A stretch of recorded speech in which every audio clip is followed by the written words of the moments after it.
available. So we are going to go to item 10B, which is South Coast Highway 101 Mobility Enhancements Project. And our traffic engineer, Bandigan, will give a staff report.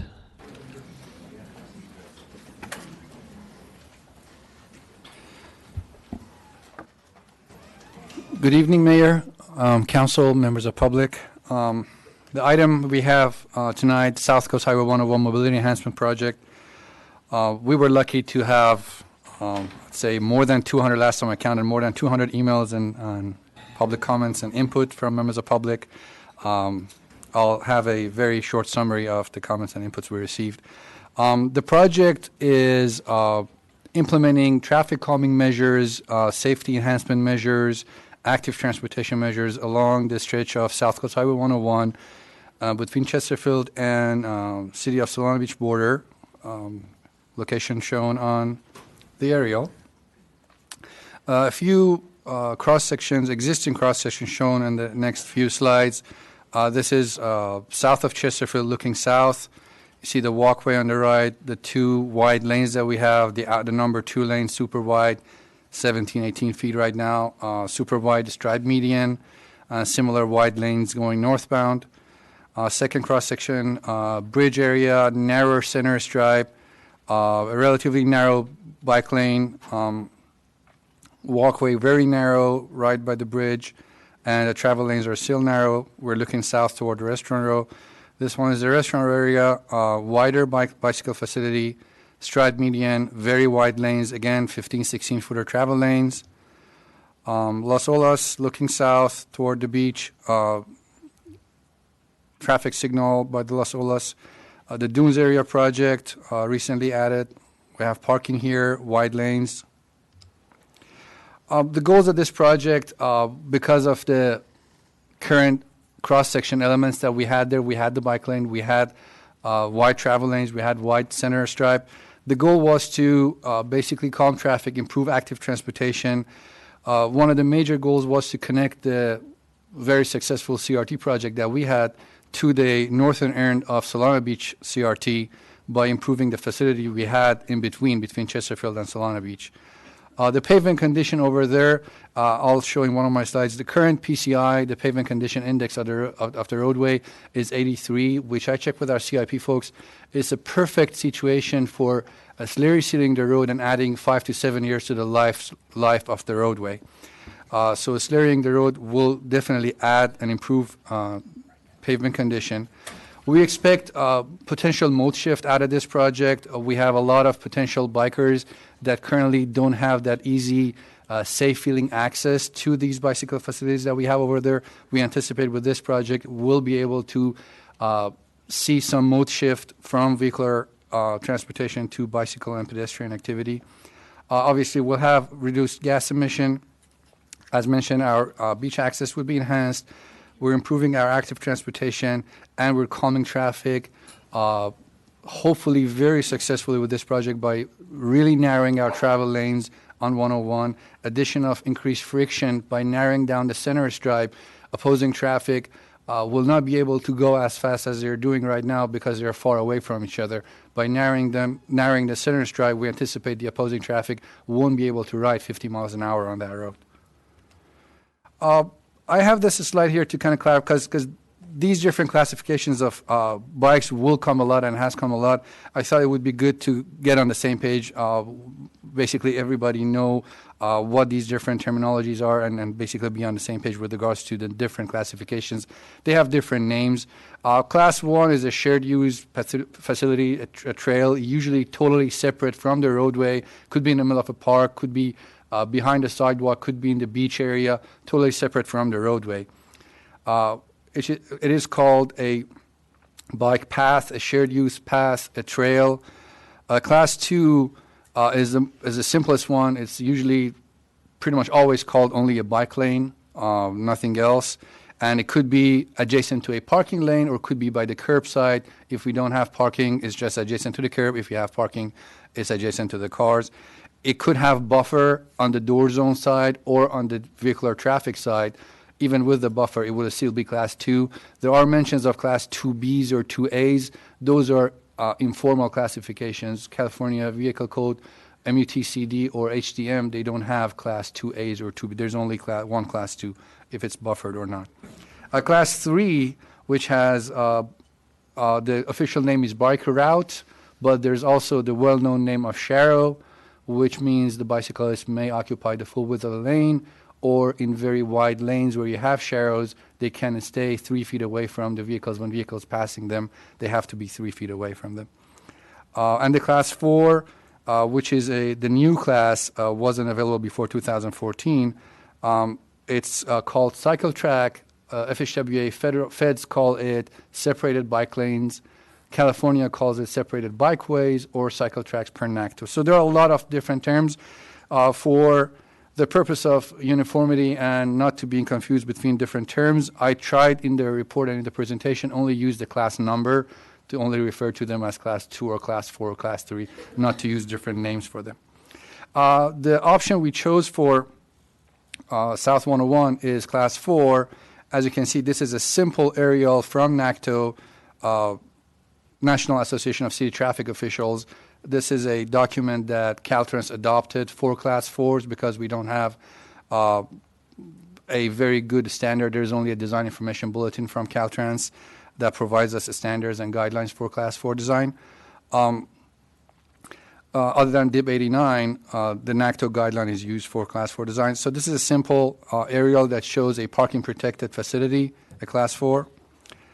Obviously, in not all of the areas of the corridor we have parking adjacent to the road, so not all of the corridor will be like this. In certain areas, it would be only looking like Leucadia. There would be a protected bikeway, only with bollards. We will not have parking.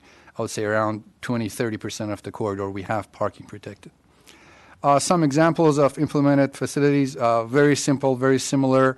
You can see a wide bike lane, a wide buffer with K71 bollards, and also parking.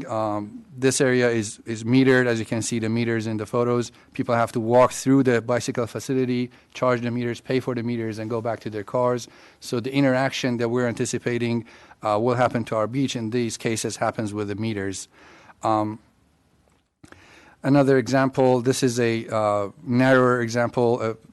On the right, you can see the buffer is narrow and the bike lane is narrow, but it's still within the standards. On the left, you can see a very wide bicycle facility with a very wide buffer that is separated with curbs. That looks like an asphalt curb to me, which is something we are going to, if approved, obviously, we're going to implement. We're going to use a combination of vertical delineation and also asphalt curb or concrete curb. If our plan at this moment is concrete, is asphalt curb, which we want this total separation from the vehicles.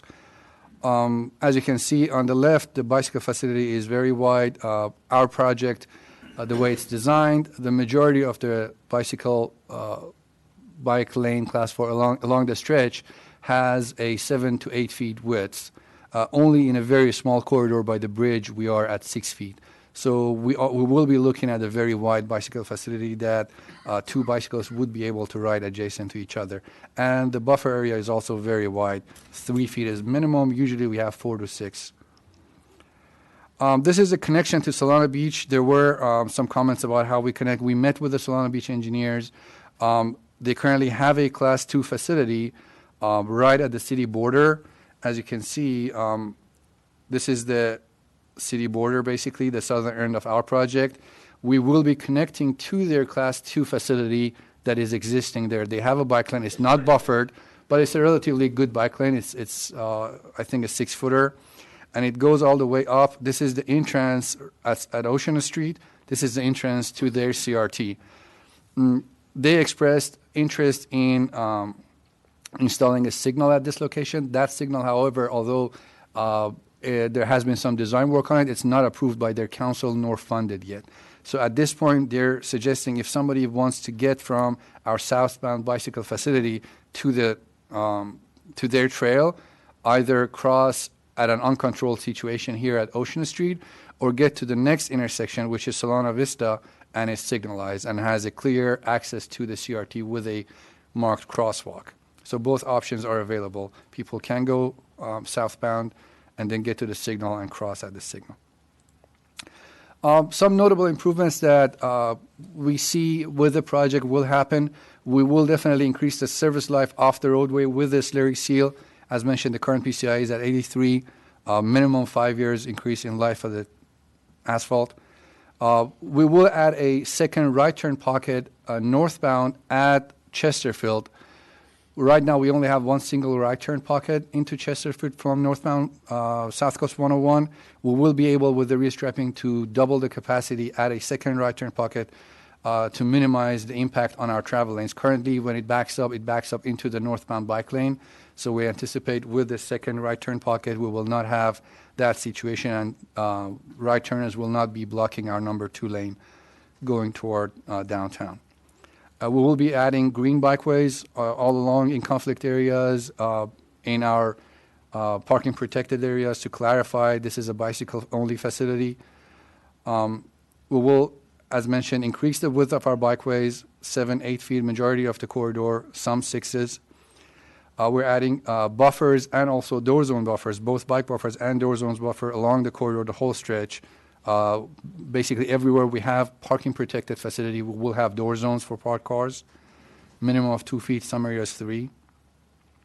We're adding vertical delineation for bikeways, both where we have parking protection and we don't. We will be increasing delineation at driveways. We will be adding green boxes at driveways to clarify that there is a conflict area there. We are narrowing travel lanes, 10s and 10.5s. We're narrowing the center stripe to the absolute minimum allowed by METCD. We're going down to 4 feet, which is the maximum friction possible for opposing traffic. I really don't think 50 miles per hour would be comfortable after narrowing down that. It would look like riding in a freeway, but with only having a 4-footer stripe median and not a hard median. It won't be easy. The friction would be very high. And also coming out of the Cardiff State Beach, we're adding to the length of the acceleration lane. So when turning left out of the parking, you'll have a longer and more convenient way of accelerating and getting into the number 1 lane. Some notable comments and suggestions we received from public, all valid points. We anticipate a little bit of delay for faster and professional bicyclists using the Class 4 because of the potential of having some slower bicycle traffic in the bikeway. It was recommended to add, by public, to add shadow markings, Class 3 markings on the number 2 lane. It was suggested that pedestrians might use the proposed Class 4 after it's implemented. It was a concern, it was a comment that we received that people walking back and forth between their parked cars and the beach might impede the operation in the Class 4, mainly for southbound. Another comment was that bicyclists would not be able to easily get out of the bicycle facility if there is debris, if there is something going on in the bike lane that they want to get out. They can't get out fast. While maintaining their speed in riding, they have to slow down because the spacing between the wheel stops and the bollards will not allow them to get into the number 2 lane while still being at 20-25 miles per hour. They most probably have to slow down to around 5 miles per hour to be able to get out of the facility. And also another concern that we received was bicyclists may ride in opposite direction because of the number of crossings that we have available. This is an aerial that I thought might help with our understanding of the situation of what's going on there. On the left side, this is where we have currently on-street parking available, and this is where it will be converted to parking protected facility. This green area is right south of Chesterfield when we have parking all the way to the bridge. This area will be converted to a Class 4 parking protected. And this is right south of the chart house, all the way to the area south of the Dunes project where we recently added. This aerial photo, although, is for before the Dunes, but the parking remained almost the same. So this is where we have parking, and then again, this will be a portion of the project that will be parking protected. On this aerial, this is where we have available pedestrian facilities and walkway. All the green areas are where we currently have a facility for our pedestrians that they can use. This is the Chesterfield again that we just looked at. You can see the walkway adjacent to the parked cars, relatively wide. This area is the missing link, basically right south of the bridge, that we have a wide edge line area that sometimes is utilized as a bike lane, but it doesn't have bike lane signs, doesn't have bike lane legends. There's only one at the beginning, but there aren't any in the middle or at the end, and there's no bike lane signs. But it operates both as a pedestrian walkway and as a bike lane right now.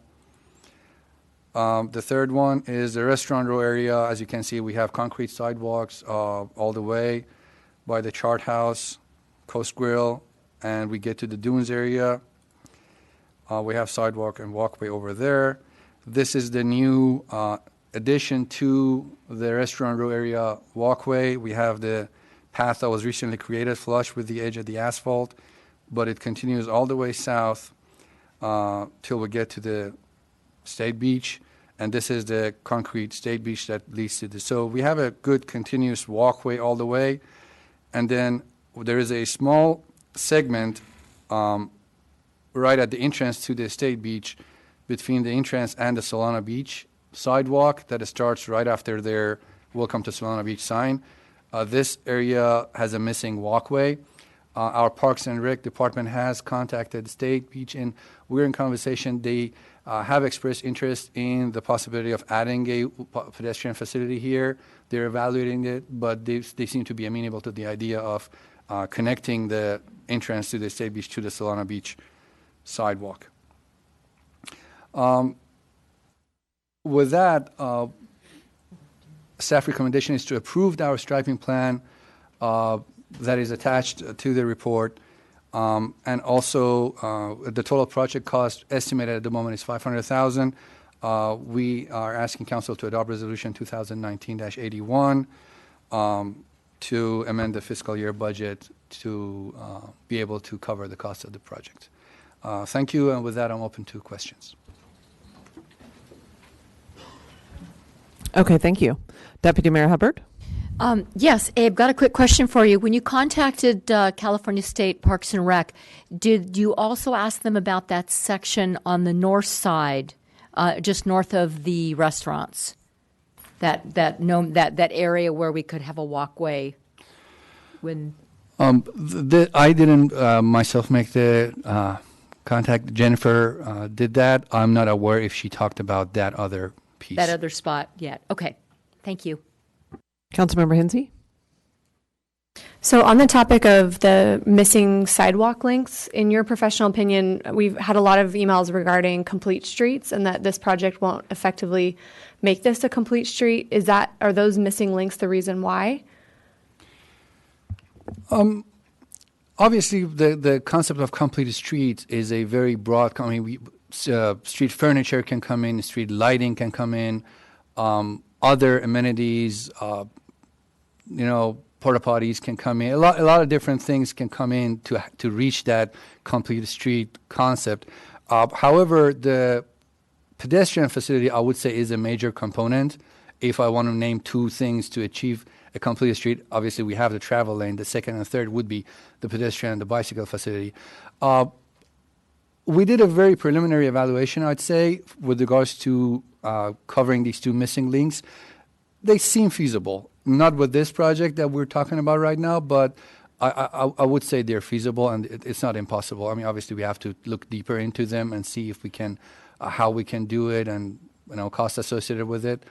But I don't see not having those two minor segments as a project killer, or in any way eliminating the idea that we're making the street completer. Yeah, it's not 100% complete, but we're getting there. Okay, so then in those places where we are currently missing them, especially within this project, I anticipate the way that it will work until we're able to complete the pedestrian access is that somebody, if they're going in this bike lane, say somebody in a wheelchair or somebody that's rolling, they're going to use this class 4 to make those transitions, and that's acceptable to us. Like that's If they like the bigger one that I mentioned is right at the bridge south of Chesterfield. When we get to the bridge, basically from the bridge to the Chart House restaurant to the Pacific Coast Grill, that's the only segment that is basically missing. The other one by the Solana Beach, I'm not sure if we have that much concern about it. If somebody wants to cross from CRT all the way toward the restaurant row, they would have to get into this Class 4, correct? so. At this time, we won't be marking bike lane only throughout the whole Class 4, or bikes only. The plan shows green in the parking protected area and bike lane and bike only. It's not illegal for them to use the facility. So, I mean, worst case scenario, if somebody comes and wants to give them a ticket per CVC, they won't be able to give them a ticket because they're supposed to walk or be on their wheelchair or use the stroller on the right side edge of the roadway. So they will be able to use it and don't get a ticket. Now, that would impede our bicycle operation, obviously, but it won't be in any way illegal, even if we mark it as a bikeway. Okay, thank you. Councilmember Kranz? Yes, Abe, could you put up the slide that had the various, the 1 through 4 classifications?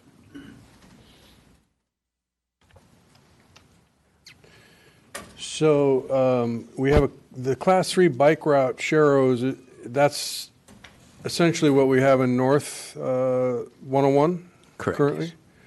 And if we were to combine Sharrows with this particular plan, does that turn it into a Class 3.5 or No, it what does would become? be a combination of a Class 3 and a Class 4. Okay, thank you. Okay, so now we'll go to the public speakers, and the clerk will call them out. Yeah, we do have approximately 33. And as the mayor mentioned earlier, you will have 2 minutes with no time donations. I'll call you 4 at a time. And if you can come up to the front and sit and wait your turn, that would be really helpful. Daniel Marks, Go ahead. Norval Lyon, Sophie Wolfram, Andy Hanshaw. I would like to ask the speakers, we got a variety of emails. I haven't seen an issue that generated this many emails in a while. And I was very impressed by the fact that they were not form emails. Everybody had their personal opinion that they were expressing in writing, and I really appreciated that. One of the questions that I have, several of the emails that we received suggested kind of a compromise where we add Sharrows and we do this 3.5. And so if you're going to get up and say you're opposing this proposal, might find it acceptable to have that compromise that had been proposed, I would appreciate hearing that. So thank you. Okay, Mr. Marks. Well, I guess I'm Dan Marks. I'm a retired physician, and I ride about 5,000 miles a year. And I've been on Highway 101 over 1,000 times. And to be honest, I've never really noticed a significant problem using the bike lane as it exists. And I'm not sure that this project has done the job. I give them a C grade. Okay?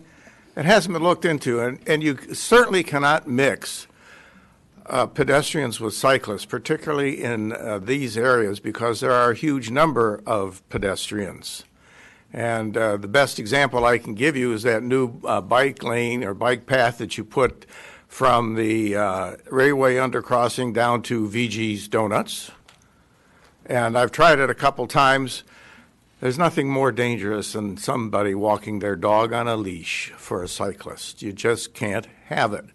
I think that it's a little overdone. You have, I think, not really addressed to my satisfaction the worst part of it, which is the going northbound and approaching Chesterfield, where you're having all those right turners. You add another lane, and I think we'll have a bigger problem for the cyclists getting over there unless it's really well marked. Signs saying autos must yield to cyclists would be a good idea. And by the way, you haven't even addressed another area which is really dangerous, and that's downtown Encinitas. where you allow this parking of oversized vehicles that stick out into the bike share lane, like pickup trucks and other sort of things that have to back out into traffic. It's really quite dangerous. So there's more to be addressed than this plan. I think that you need the input, if you haven't had it already, of organizations like SANDAG and the San Diego Bicycle Coalition before you pass it. Thank you.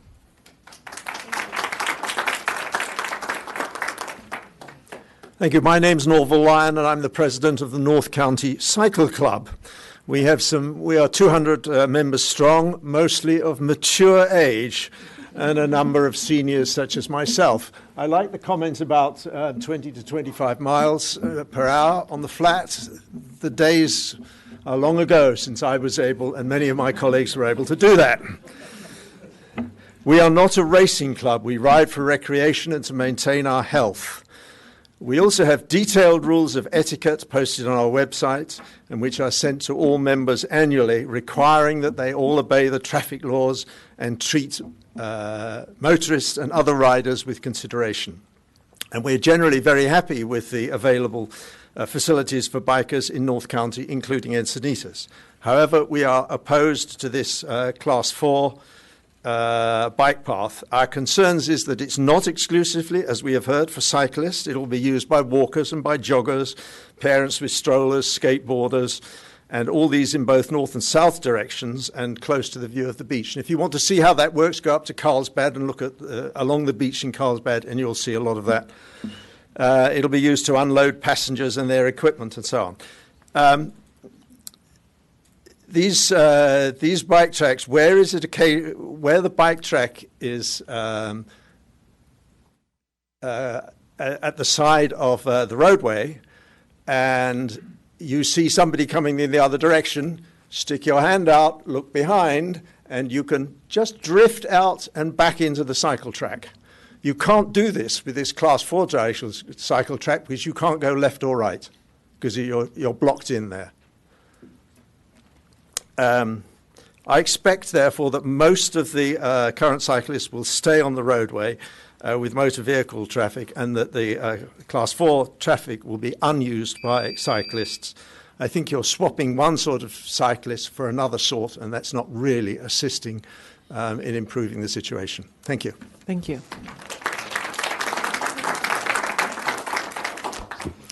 Good evening. My name is Sophie Wolfram with Climate Action Campaign. I'm here tonight to voice our enthusiastic support for this project.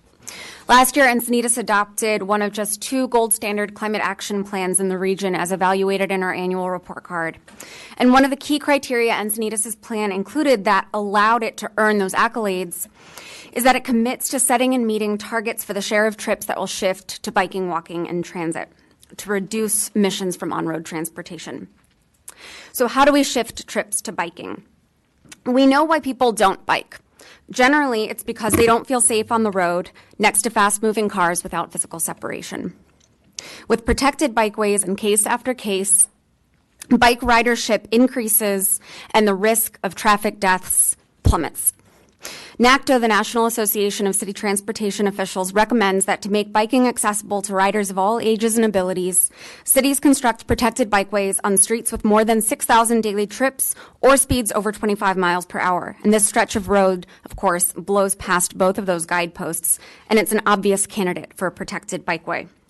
In addition, this project, in closing a gap between 2 segments of the coastal rail trail, helps to build a network that can support a high volume of riders of all ages and abilities, which is what you need to do in order to shift modes significantly toward biking and reduce car trips and vehicle emissions.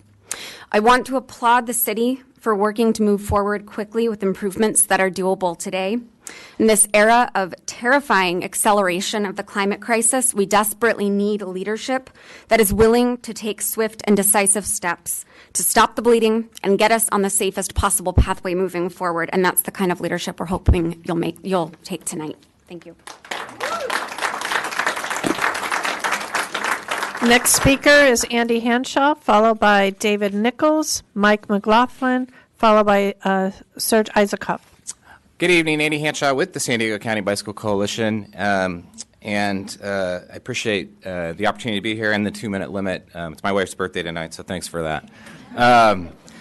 Commend you, Mayor Blakes, for your strong statement that supports creating safer conditions for all cyclists, and then we enthusiastically support all the efforts to encourage even more people to ride bikes in the city of Encinitas. You're absolutely right that this is a transportation plan, but it's also a climate action plan, and it's also a quality of life plan that I would add. We know that significant mode shift is most likely to occur when we create a cycling environment that is attractive to a wider portion of the public. The new section of the Coastal Rail Trail in Cardiff and the future Locata streetscape enhancements are great examples of this work. Extending the Coastal Rail Trail south from Cardiff to Solana Beach is also a welcome addition. We appreciate the challenges this new section presents and want to support this effort with our offer of suggestions for how to make this connection work best for many people who will use it. We represent a broad spectrum of cyclists at the Bike Coalition, and that includes everything that I do as well: recreation, transportation, sport riding, all of those things. And so the comments that I'm sharing tonight is from all of those, that input, including our advocacy committee and including our Council of Clubs, many of whom are here today. Thank you.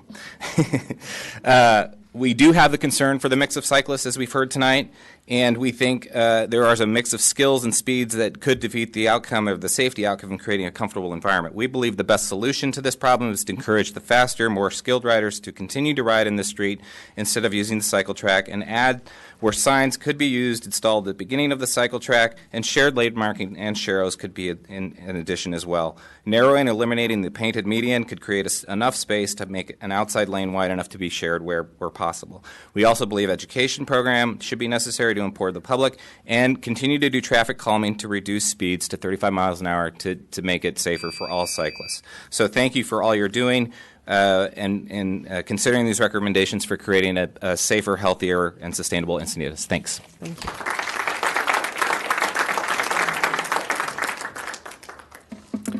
Hi, I'm David Nichols. I am with the San Diego County Bicycle Coalition as a board member, and I am a bike rider of all varieties of cycling. When this project was first presented to me, I was hesitantly in favor. I asked for specifics as well as discuss how it could be potentially made better. Since that time, I've had the opportunity to view the full proposed plans, ride the corridor while specifically thinking about those plans, and been involved in numerous discussions regarding the potential outcome if the plan reaches fruition. And as a result, I feel there are multiple safety and organizational issues to the proposed plan. While I am in favor of your goals to improve the infrastructure for this key stretch of beachfront roadway, I do feel that a viable solution has not been reached and urge you to vote to continue to explore further possibilities before final approval. Thank you.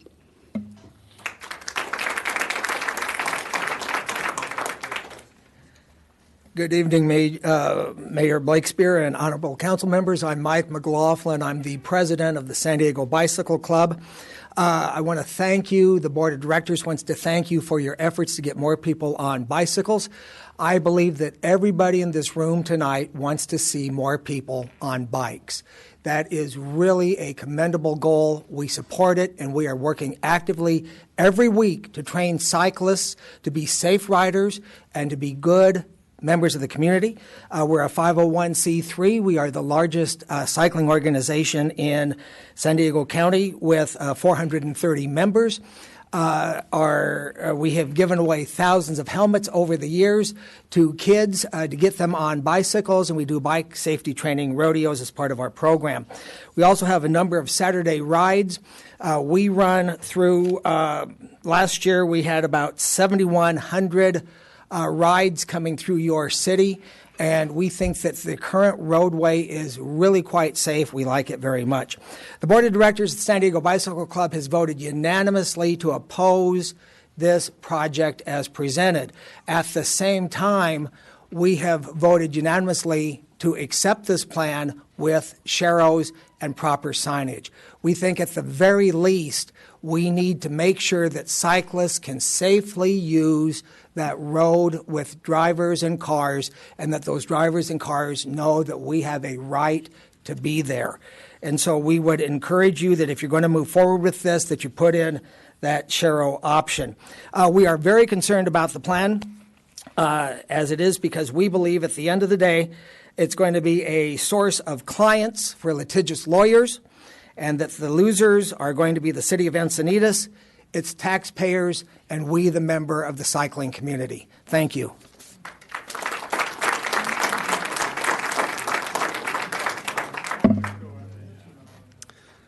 Hello again, Mayor and council members. I'm Serge Isikoff with San Diego Bicycle Club and the Bike Coalition. I was one of the directors who voted for this plan, if you include the Sharrows. But since that vote, I've talked to a lot of people, and I know my club would be fine. I mean, we already, frankly, don't fit in the bike lane and take the lane anyway. So the club riders are really going to be okay there. That's not the concern. The concern is the majority of people on bicycles who are not going to be comfortable in this new Class 4 for all the reasons that everyone's gone over. It's the picture up there. I mean, there's big sidewalks next to the Class 4. A DG path, the strollers aren't going to go in the DG path. The wheelchairs can't go in the DG path. And there aren't cars parked who are unloading beach gear and stuff like that. This Class 4 is even people who are finally convinced to try riding a bike or an e-bike to work, they're going to ride in this thing and they're going to be discouraged. And now their alternative is going to be to try to ride in the road. And they're not like us, or not even all of us, are comfortable taking the lane when we're riding alone. And bicyclists tend to ride towards the edge. And in an 11-foot lane, which is what's going in here, if you think the bicyclist is 2 feet wide, you want at least 3 feet of clearance. You're now 5 feet into the lane. If you're at the very edge of an 11-foot lane, that leaves 6 feet for a car. A Mini Cooper might be able to make it through just barely, but anything larger is going to have to go over into the other lane to pass, and that'll be fine 9 out of 10 times. But that 10th time, what happens is they realize that there's another car there and they can't move over. So all of a sudden they're like, oh shit, do I slam on my brakes or do I buzz this guy? And guess what they do? Thank you. Next speaker is Frank Lemertz, followed by Linda Webb, Jim Wong, Jeremy Blakespeare.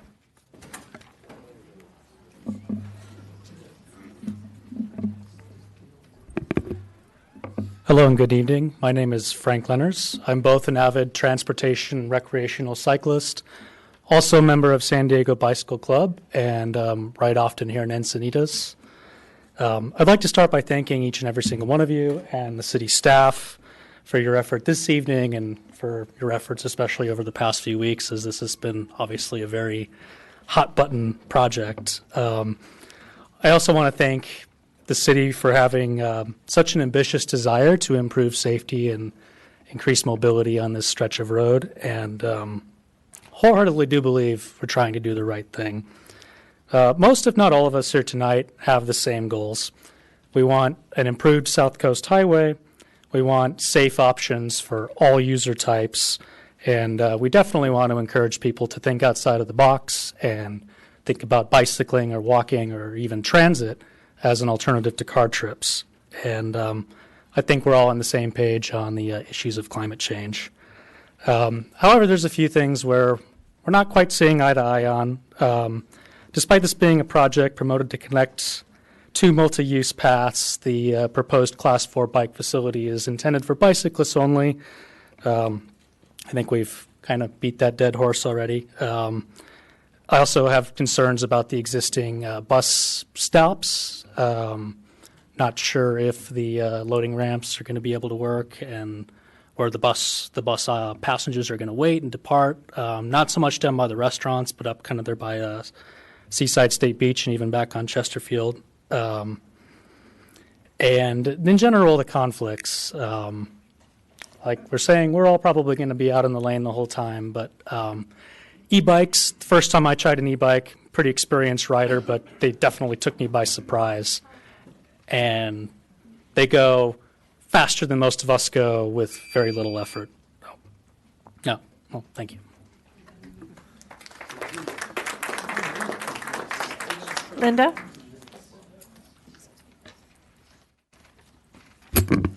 My name is Linda Webb, and I've been a cyclist for over 50 years. I first rode through Encinitas from Point Loma to Carlsbad when I was 12 years old. Went on to ride, I'm still riding, about 8,000 to 10,000 miles a year. I was a commuter for over 40 years. I applaud your efforts on behalf of safer cycling, but I strongly urge you to vote no on this plan as it stands now. There are flaws which must be addressed. Many have been brought up. The dogs, the people, the walkers, wheelchairs, sharing this space. There needs to be an answer to that. In the 70s, we got a protected bike facility in Mission Valley along Friars Road. Because of some of its inherent problems, it has never been fully utilized. I know I'm comparing apples to oranges due to the different contexts, but the fact is commuting cyclists do not use this protected space. The facility did not meet the needs of existing riders and did not significantly increase the add to the number of riders on this busy road. Now, several years later, a Class 2 bike lane was built alongside this Class 4, and the protected space continues to be unused. If your purpose is to meet your climate action goals through a transportation mode shift, this protected Class 4 is not the answer. You will make matters worse for those existing 600 to 800 riders currently traveling this stretch of road per day, and you may not see a significant increase in the riders overall using the cycle track. Currently, there's runners, pedestrians, dogs, car doors, wrong-way riders on this stretch. Right now, we can safely navigate these obstacles by moving out into the lane. Once those cars and buffers are there, that won't be possible. And what plan for faster riders, commuters going to work, running errands? Bicycling is not going to work well as a transportation mode when we're maneuvering in a confined space and having to travel at 5 miles an hour. I'm not saying no to your plan. I just want more people on bikes. And please add sharrows and bikes may use full lane.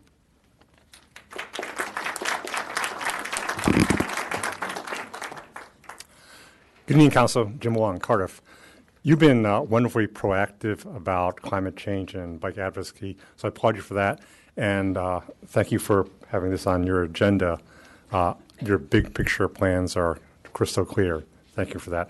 And it's also clear that given the current conditions and Coastal Commission constraints that staff has put a lot of work into this plan. But there is a glaring omission is that there wasn't that much consultancy with the bike community. And I think that's necessary. I mean, consider what would happen if you had bikers design a road, design the plan, without consulting drivers. I think it'd look a lot different. Right? Okay, so I'm not going to ask for your approval or denial of this project. I'm going to ask for a timeout so we can encompass all stakeholders in this. Let's have some public hearings on this, and so everyone knows what the problem is, what the delineations are, what the constraints are, and what the possible ideas are. Let's take advantage of our local experts, our bike experts, and have them weigh in, come with some ideas. Consult with your traffic engineer. I mean, he knows a lot about traffic and cars. Bikers know about bikes. So I think we can solve this together, but let's take the time to do it right, because what do we come up with we may have to live with for decades. So let's take some time to do it right. Let's have these public meetings. Let's set a definite schedule so we don't drop the ball. Let's try and have it done by, say, the end of the year. But let's get it done, and let's get it done together. Thank you. Next speaker is Jeremy Blakespear, followed by Jerry Rahill, Maya Rosas, and then Bree Latif. Good evening, Council. My name is Jeremy Blakespear, and I'm choosing to represent the Association of Would-Be Cyclists. So I think a contingent of people here this evening in opposition to the proposed protected bikeway represent an antiquated and frankly self-interested view of cycling infrastructure that over the last 35 years has failed to produce meaningful ridership rates in our communities. The vehicular cyclist approach caters primarily to the bold and fearless rider or to the safety in numbers pelotons. With this approach to cycling infrastructure, it should come as no surprise that most people don't want to ride on the roads. The best available evidence shows that protected bikeways not only encourage increased ridership, but in fact improve overall safety. The opposition is seeking to nitpick this proposal to death or kill it by committee. So they claim to be the experts, but they're working from some flawed and self-interested assumptions. I feel that we should allow our traffic and safety professionals, traffic engineers, to do their job in planning this infrastructure. We're having our opportunity to have our input ad nauseum. So true north here is increased ridership that is safe for all ages and abilities. This plan furthers the effort to attain it. So please have the courage to stand up to the Vehicular Cyclist Special Interest Group and give the community a better option for getting around by bike. Thank you.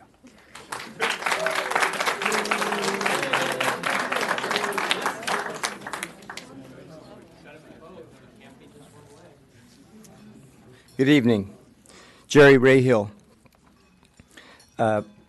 Mr. Bannigan has said that this lane will be between 6 and 8 feet wide and has suggested that when it gets congested, cyclists will have to slow down to maybe 5 miles an hour. Many people will not use it for those reasons. They will ride in the lane.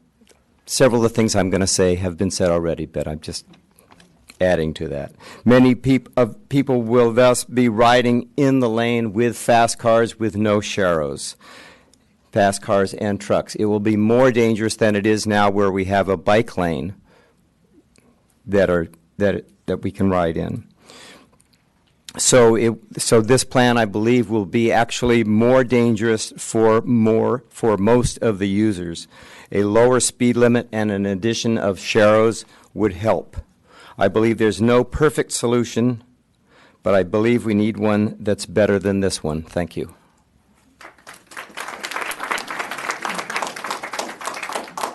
Maya?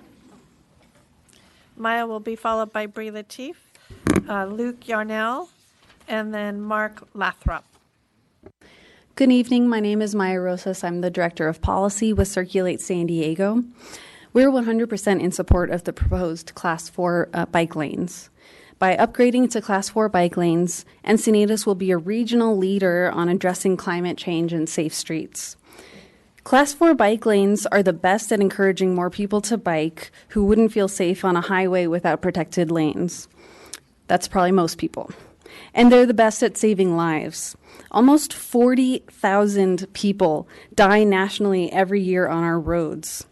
Today, we've heard from people worried about various public safety concerns, but the number of fatalities on our streets are staggering. Coast Highway, through all of Encinitas, is the most dangerous corridor in this city, with 122 bicycle and pedestrian crashes over 10 years. 4 people walking or biking in this city died on Encinitas streets in 2018, and 34 bicyclists and pedestrians were injured. The biggest risk for a bicyclist isn't a dog walker. It's multi-ton cars and trucks.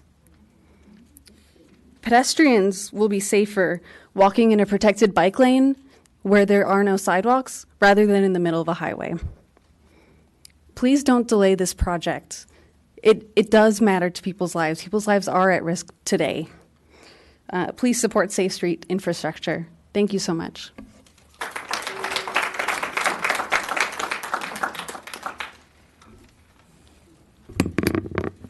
Hello, I'm Bree Latif, and I am a resident of Cardiff, Encinitas, 30 years plus.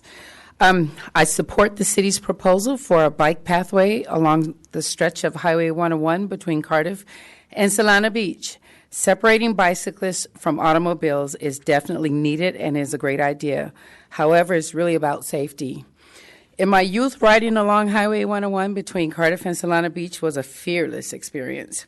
I rode touring bikes up and down the coast between La Jolla and San Clemente with friends on the weekends with ease.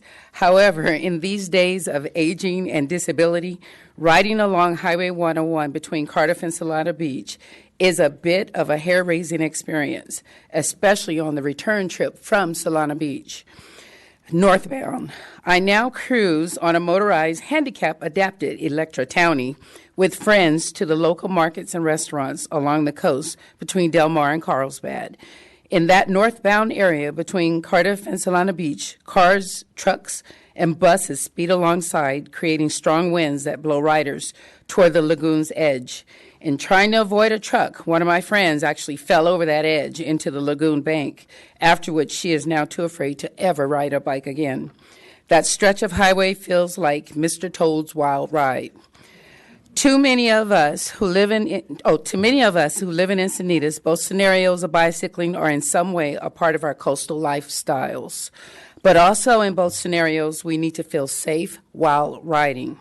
The new bike lanes, bike paths, and coastal rail trail have contributed greatly to that, and more are needed. Regardless of which type of riders we are, athletes, casual cruisers, children, we can all share in these biking routes. So with that being said, it's easy to see why I support the City of Encinitas' proposal for a bike pathway between Cardiff and Solana Beach. It's about access for everyone and safety. Besides, someday, in my not-so-distant future, I could find myself riding an electric tricycle along that same stretch of highway. But instead of Mr. Toad's Wild Ride, I'd be cruising a nice, safe bike path. Thank you.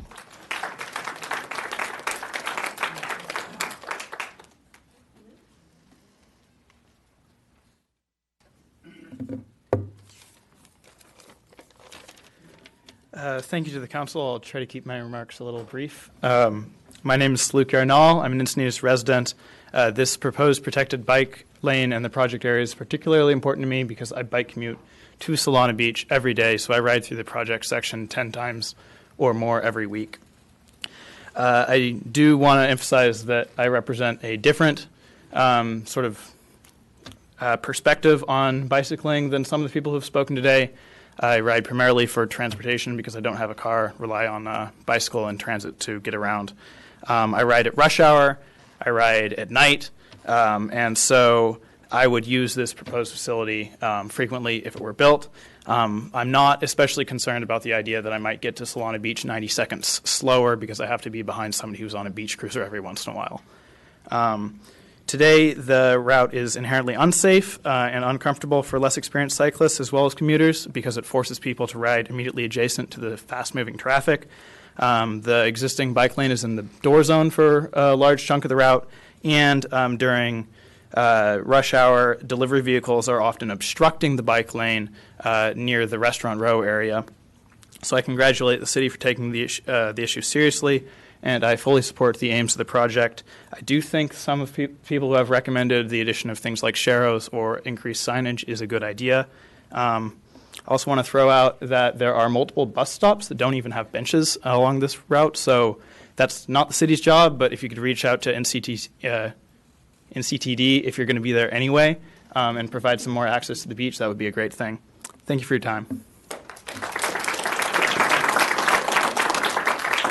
Next speaker is Mark Lathrop, followed by Marco Gonzalez, Carl Rednick, and then Eric Basil. Hi. Thank you for this opportunity to say a few words, heartfelt words. My name is Mark Lathrop, and I've lived in Leucadia since 1988, so I've seen a lot of changes. I totally support your proposal to have a safe, protected bike lane from Cardiff to Solana Beach. But I don't support taking away the painted bike lane used by thousands of cyclists during the week. I find the bike lane to be safe, especially compared to the rest of Highway 101, where it seems like we go through close call after close call after close call. So, this proposal seems to have 4 lanes of highway, which seems to invite people to drive. And the road, 4 lanes of highway can support a couple thousand cars an hour and at top speeds. So I would really like to see it drop to 2 lanes with a painted bike lane and a protected bike lane. And I know this is make things way harder because you got to go to the Coastal Commission, and I'm sure someone will sue. But I think it's the right thing to do. And I think as they widen I-5, it'll take a lot of pressure off of the Coast Highway, and we can have our mellow beach town back again. Thank you.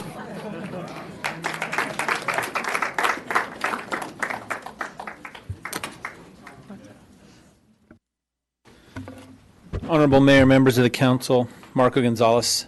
I'm here as a local resident, a cyclist, and as the executive director of Coastal Environmental Rights Foundation. You know, in 2012, I dislocated my shoulder riding my mountain bike, and I was off the trails for a while. During the ensuing 8 months, I decided to train for the AIDS life cycle, wherein I rode my bicycle from San Francisco to Los Angeles, 545 miles on the road. I would say on that course, I saw just about every type of protected and unprotected road that California has to offer. But coming out of that experience and training 100 to 200 miles a week and going for 40 to 60 mile rides on my lunch break, I had a new experience, and that was my children.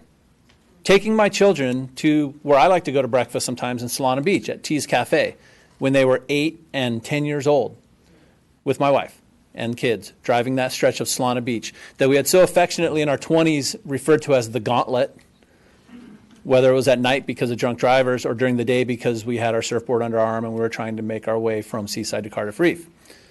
There is no more important thing that we can do for society today, I would argue, than create protected bike lanes.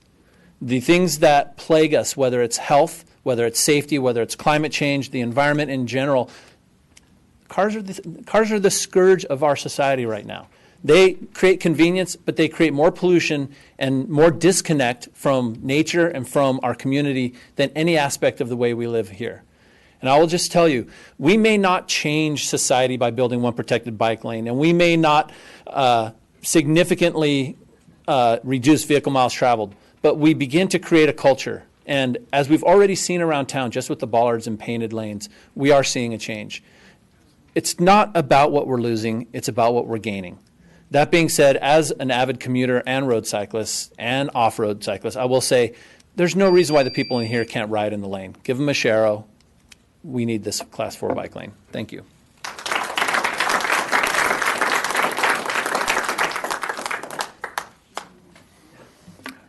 With 2 minutes, ditto on the thank yous and the salutations. I'm Carl Rudnick, bike rider next door in Solana Beach.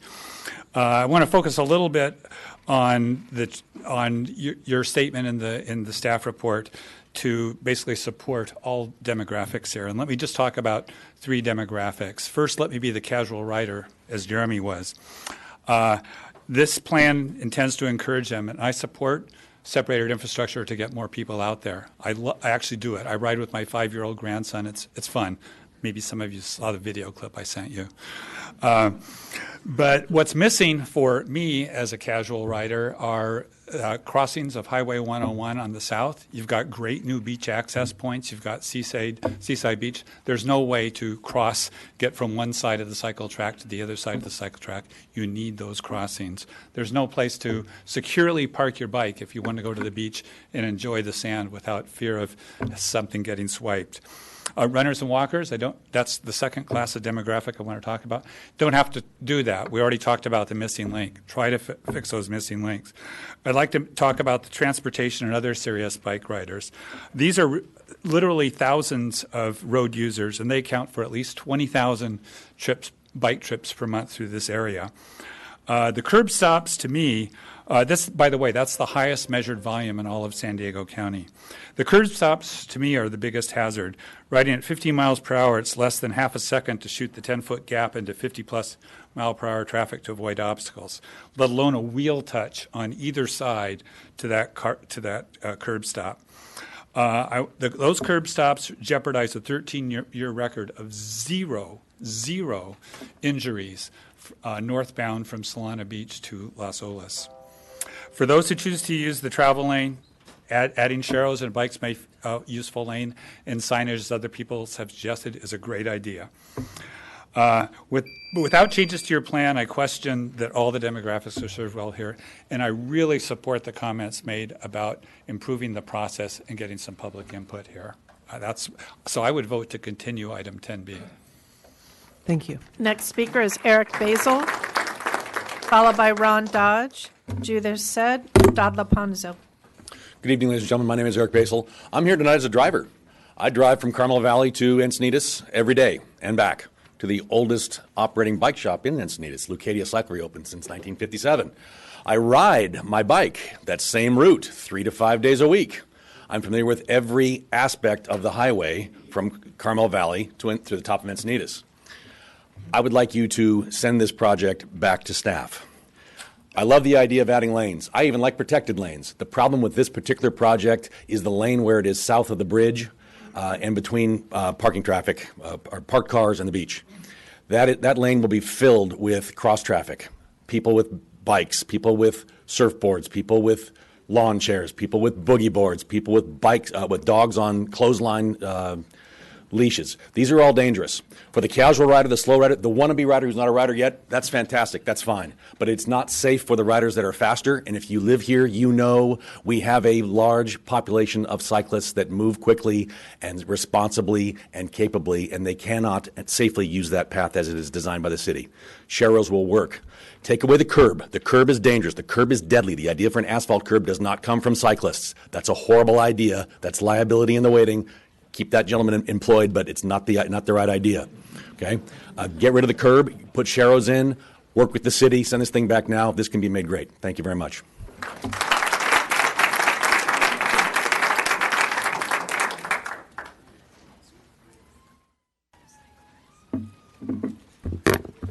We'll try a sound check. Good evening. Again, that's Ron Dodge once again. Council, thank you very much for the opportunity to speak. Okay, so much for the sound check. All right, I'm notorious for my soft voice.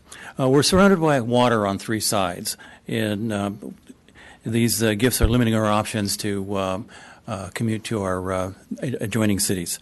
There are very few pathways across those lagoons, and we're not going to be adding other ways and cluttering the lagoon. We must make maximum use of the few routes and structures to provide equitable transportation and transit for all to access. Missing link. We have a missing link in the coastal transit infrastructure. For our travelers not wanting to ride alongside fast traffic. We need a protected bikeway. Since the bikeway will likely be popular, the more experienced and faster riders are going to move into the highway, and we need to go ahead and put the sharrows on that highway stretch, just so that drivers and everybody can get used to one set of changes straight away without having to go through a second round of modifications somewhere down the pike. And my claim to fame is I'm actually in the market for a bike. I sold my 1972 Nishiki a few years ago, and said I would. I made a pact with myself that with some things coming to pass, that I would rejoin. Thanks very much.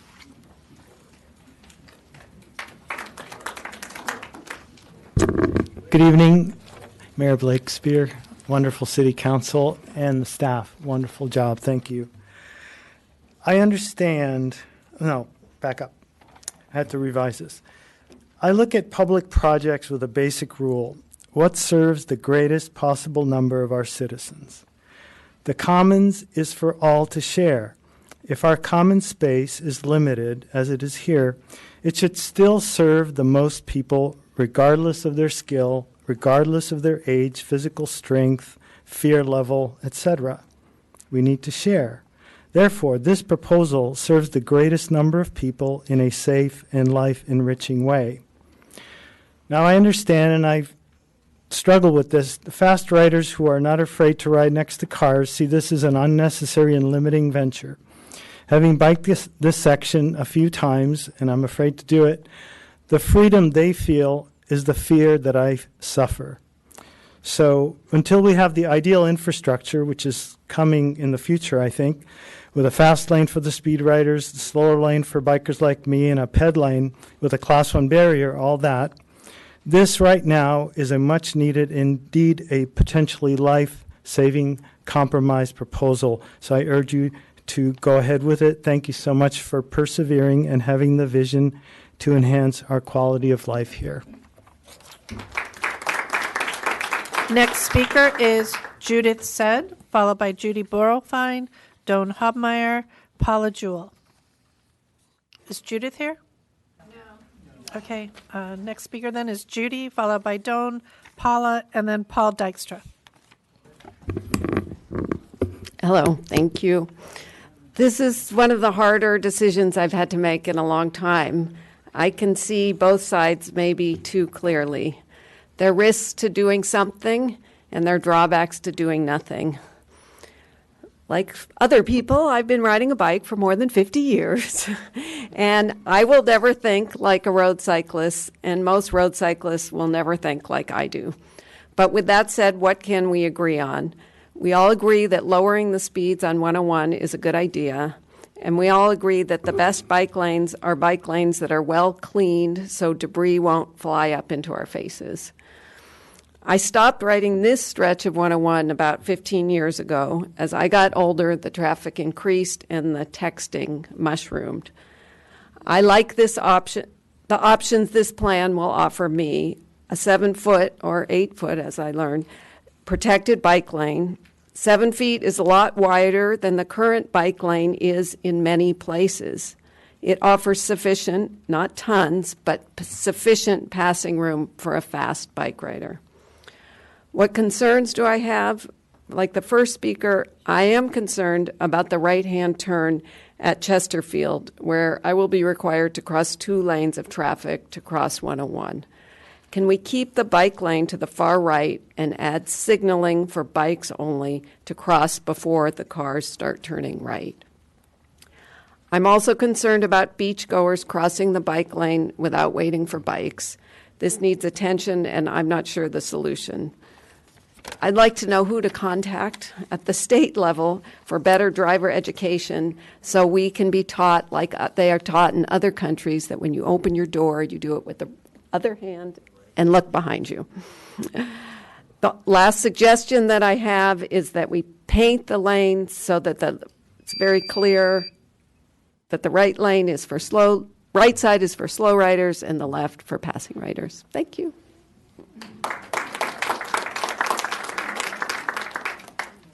Good evening, Council. My name is Doan Hobmeyer. I am a cyclist and a runner, live in Cardiff, use that area quite a bit. I am in full support of your plan, although I would like to, as Kranz suggested, add the sharrows and the signage. One pet peeve I have are large RV vehicles parked next to the bike lane that spread open their side expanding homes. If that can go away, I'd be really happy. So real brief, I'm in support of it. I really like what you guys are doing here in Encinitas with the bike lanes. Thank you.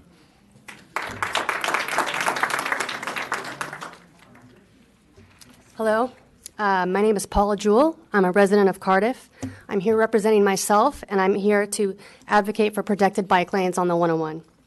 I bought a cargo bike about a year ago. The first thing my neighbor told me was, be careful. Not cool bike, or not oh how fun. He told me, an adult, be careful. He wasn't worried about me falling off the bike or runners in the bike lane. He was worried about me getting hit by a car. I ride my bike around Encinitas to soccer games, the beach, the park, the grocery store, Sunday dinner, and my in-laws. I have to admit that I don't always ride my bike for short trips around town. It's not because it's too hot or too hilly. Every time I don't take my bike out, it's based on safety. The road has too much traffic, there's no bike lane, or there's a narrow bike lane mixed with fast-moving traffic. And when I do ride, I will ride several blocks out of my way just to avoid dangerous intersections or dangerous streets. When I look at road design, I look at it through the lens of both safety and convenience. Yes, it's annoying to be on a bike stuck behind a person running, but for me, it's an inconvenience. It's not a safety issue.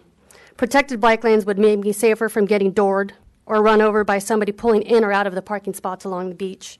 It would also make me safer from being forced to swerve into traffic by cars parked in the bike lane, waiting for a parking spot, or checking the surf at George's. I would also make me safer from getting hit behind by a driver that is texting or not paying attention. The data is clear. Protected bike lanes are twice as safe as paint on the ground.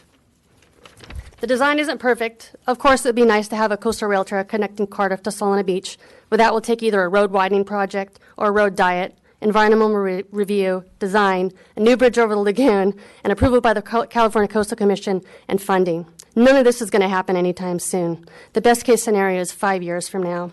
So for people saying don't do this, we need to complete the coastal rail trail. Yes, I agree, but it is 5 years from now. So don't let your perfect in 5 years be the enemy of our good now. I have a son in elementary school. There's going to come a time when he's going to be old enough to ride his bike to Seaside to go surfing with his friends. What am I going to tell him? No, it's too dangerous, or have fun and be careful. Next speaker is Paul Dykstra, followed by Lynn, followed by Catherine. Good evening. My name is Paul Dykstra, a resident from Cardiff. Born and raised in the Netherlands. As some of you might know, we like our bicycles in the Netherlands, and we use them to go to school, to go to work, to shop, to go out at night. And my mom is 86 years old, and she still rides her bike every day to do her daily shopping and go have a coffee at her senior town. The road, what we were talking about, such a road, I don't think I've ever been such a dangerous part of stretch of road. And therefore, protected bike lanes is really what's needed. And that's why everybody bikes in the Netherlands, because the bike lanes are always protected, away from cars. And we're talking really having the bikes away from the cars. We can slow down, we can have people pass, but you need protected bike lanes, and therefore I'm in support of your proposal. Thank you.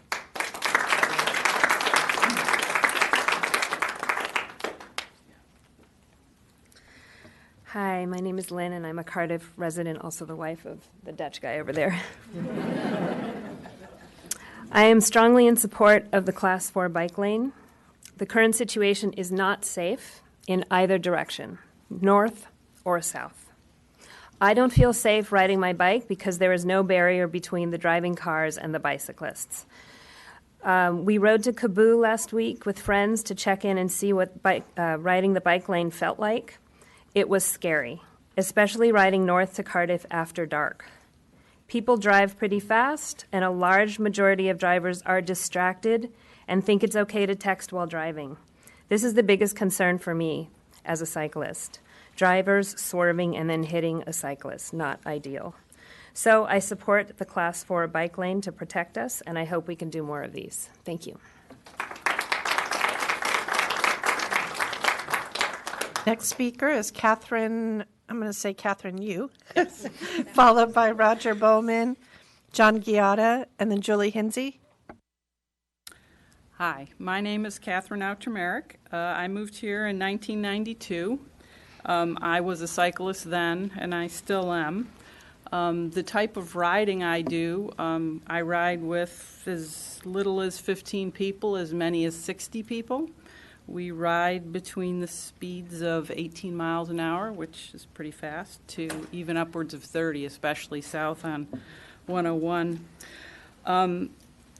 So, I mean, what we need, you know, for that type of riding is the Sharrows, are the Sharrows. So.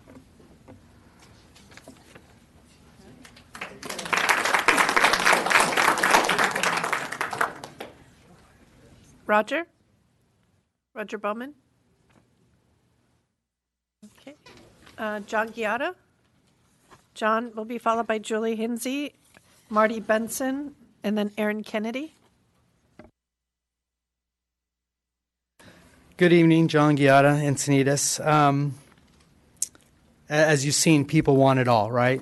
They want a scenic route. They want to be able to ride their bikes fast, to ride their bikes slow, have their dog, walk their stroller, everything. And it's, we don't really have the ability to do that. I think a lot of the problems that you're seeing are primarily a result of the lack of local agencies to cooperate with each other. We have two major projects that were coming through Encinitas. One was the bike freeway, and then the other one, the Coastal Rail Trail. And we had an opportunity at one point to try to combine those as they reached Encinitas and go through our city so that we could have a safe, separate facility for fast cyclists and then another one for multimodal transportation. And unfortunately, we don't have that. I sympathize because I feel that it's terrible to have a beautiful place like Encinitas and not be able to ride and train and go fast. Or even go slow with your kids and walk your dog. So, one time I felt we should have had the Coastal Rail Trail have a bike facility along the tracks. It goes fast, it's separate, it's safe, and then you have along the coast, you have multimodal for strollers, people on wheelchairs or walking, or just slow riders. So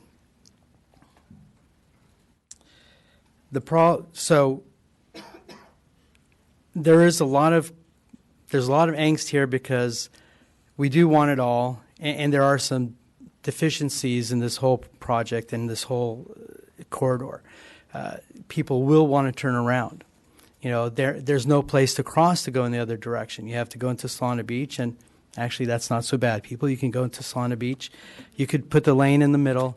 You might want to revisit it, but I'm in support if all else fails. Thank you.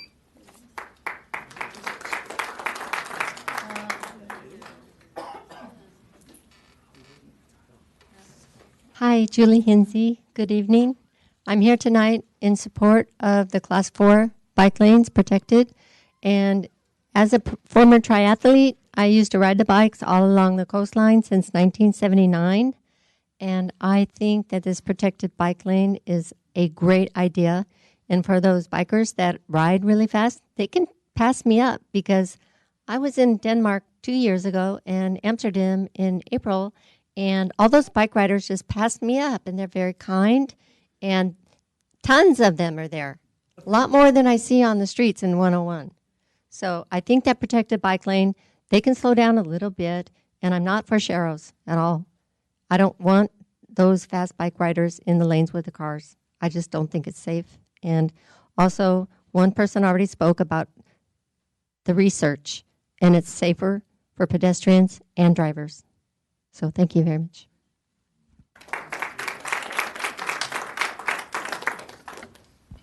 Marty Benson will be followed by Aaron Kennedy, Michelle Crocker, and then Caitlin Rose Crocker. Hey, friends. Marty Benson. Yes, Mr. Kranz. Absolutely. I differ from Ms. Hinsey. We need sharrows in the rightmost lane everywhere in the city, on Vulcan and everywhere else. Specifically Vulcan. I'm in favor of this project. I spent 8 years car-free living in Encinitas and Los Angeles, California. I'm a battle-tested commuter, and I'm happy using sharrows or taking the lane where it's not there. Who I want to talk about is my girlfriend. She grew up on a hairpin turn at an 8% grade in Fallbrook with no infrastructure. I taught her how to balance and pedal a bicycle about a year ago. She wanted so desperately to ride to Culture Brewing on Coast Highway in Encinitas from my place in Saxony and was never able to accomplish that because it's freaking death-defying to do that. I took her to Vancouver. I studied in Amsterdam in the Netherlands, and they have segregated bike paths there. I took her to Vancouver, which has comparable infrastructure there. We rode all over the city in Vancouver, and this is a person who's spent maybe 9 hours on a bicycle in her entire life. And this is how we accomplish mode shift, is by segregating. I want to take a moment to quote a wise man. The automobile is a scourge of our culture. And segregating cyclists from the automobile should be the goal. And because that's not the standard in the rest of the county, should not hold us back. So Great work. Please pass this and put Sharrows everywhere on the windshield.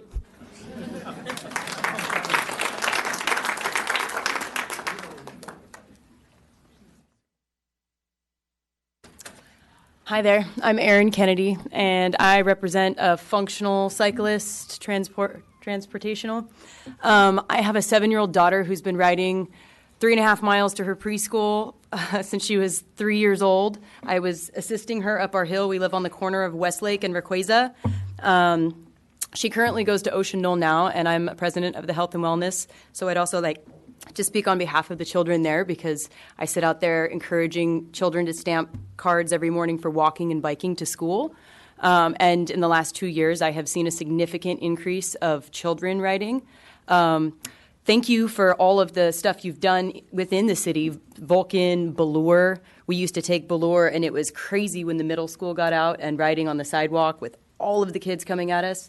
I would consider myself pretty bold and fearless. I've been riding my bike my whole life. I used to ride down Palomar Airport Road from Vista at 12 years old with no helmet because I wanted to go to the beach. I don't think everybody else is like me. Now that I'm a parent, as much as my daughter is bold and fearless, I don't want her riding in a Sharrow. I would like her in a separated bike lane. I did actually take her to Seaside recently along that corridor. She's a very strong rider with a straight line, and she rides right next to me. I keep my hand out, and we're in the lane. I have no problem doing it, but coming northbound from Seaside was nerve-wracking. I can't believe I did that. I have an electric assist bike now, so I'm comfortable completely going in the Sharrow, but I've also experimented using the rail trail by myself with my daughter. I have not experienced any problems going a little bit slower. My husband has now bought an electric assist bike. I see children from middle school and San Diego High School riding in packs on electric assist bikes. And I'm so thrilled to see what the city is turning into, because I think that is our future. Getting around town faster on and by bike. So I'm in full support of the lane. Thank you guys for all that you've done.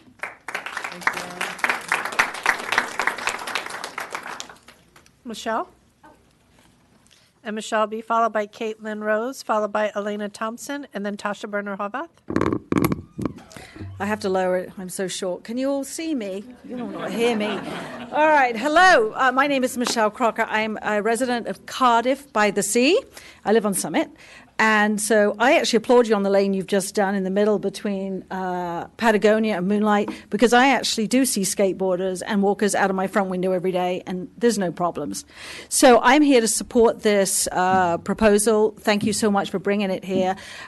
My job as a mother, I just couldn't help but look at that picture above you, Kelly, and see this wonderful cyclist with a helmet in this wide lane with no traffic. Well, that is the complete opposite of going from Patagonia to Seaside Beach, right? Cardiff Beach. And I've just come back from Copenhagen. I have friends there. This city could be as wonderful as that, where the cars are off the street and people are on bikes. This is a step forward. I will tell you, I'm not part of any cyclist club. I'm not a mammal, AKA middle-aged men in Lycra. Okay? And I drive to Cardiff Beach, which is probably less than a mile, because that junction with those traffic lights is a death trap. My daughter's going to come up, very nervous at the age of 15. She nearly got killed by a car parked because he was too busy texting and pulling out of the road, and she and her friend had to swerve. So I'm here as a parent.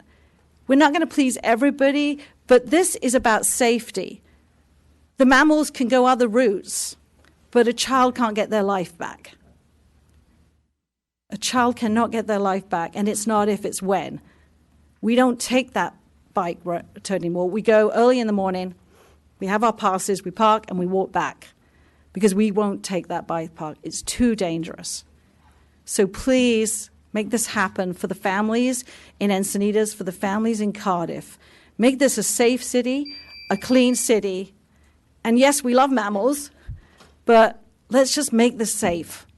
Please. Thank you.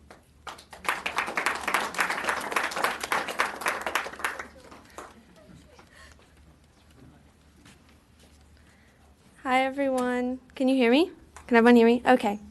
I hope you're having a great night. I wanted to speak in strong favor towards this motion. My name is Caitlin Rose Crocker, and that was my mom. She kind of embarrassed me, but it's fine. I'm a resident here in Cardiff, and I live on Summit Avenue, and I'm going to tell you why this motion is necessary for our city. The reason I believe this so firmly is that I had my own personal experience on the bike path. I was riding the bike path with my best friend, and a truck came speeding down the roadway towards us, and it was almost halfway in the middle of the bike path. And I turned behind me to stare at it coming straight at me. I honestly thought I would die. I shut my eyes tight, and I waited for the car to hit us. As a teenager, that is one of the most horrifying things to me, never seeing my family or friends again. Luckily, I'm standing here today, and the car had moved out of the way. But every day I see the bike path, and I am reminded of what happened to me, and how something needs to change for the people in this community. My friends and I never go to the beach anymore because we can't use the bike path. It is so dangerous, and every day I see children and family using it, and it makes me feel sick because I worry for their safety. And you all have the power to prevent something tragic from happening, because our safety should be your utmost priority. Thank you for listening to me, and I would really appreciate this new proposal. Thank you.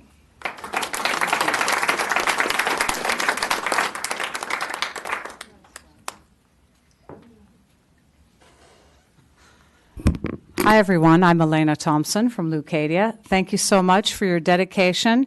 We really appreciate bike lanes, anything that can help us get out on the road and out of our cars. And you all know I'm a big advocate for all of the above. So I don't think this is necessarily either or situation that we're facing here tonight. I think it's a compromise. And I think we can really have it all. And so I want to just urge you, as the cleanup set of the evening, I think there's one speaker behind me, to think about this before you decide what you're going to do tonight. This is really critical and highly important for our community and for future generations, what you decide tonight. We're a rich city. We have plenty of money. We have ample real estate on that Highway 101. We can have it all. We can have your Class 4 bike lane that is being advocated for tonight that I totally support. But we can also have a Class 1 or 2 bike lane adjacent to that and a road diet. We can have it all and have a safe highway that supports all of us. We're all community here. This is not about you versus my needs. This is about our needs. And so I think you've heard loud and clear from all the speakers here tonight, and I've reviewed all the letters that you've received, and it's quite evident that people are asking you to please go back. Staff, you've done an exceptional job in a short amount of time. We're on a mission-critical plan here to get things done and to make our community safer. But you don't have to decide tonight, as others have encouraged you to do. Please continue this item. Let's get a good plan. Let's get it right. And let's make all of us able to enjoy our Highway 101, the Pearl of the Pacific. Don't rush this plan, okay? Let's create a win-win. Thank you.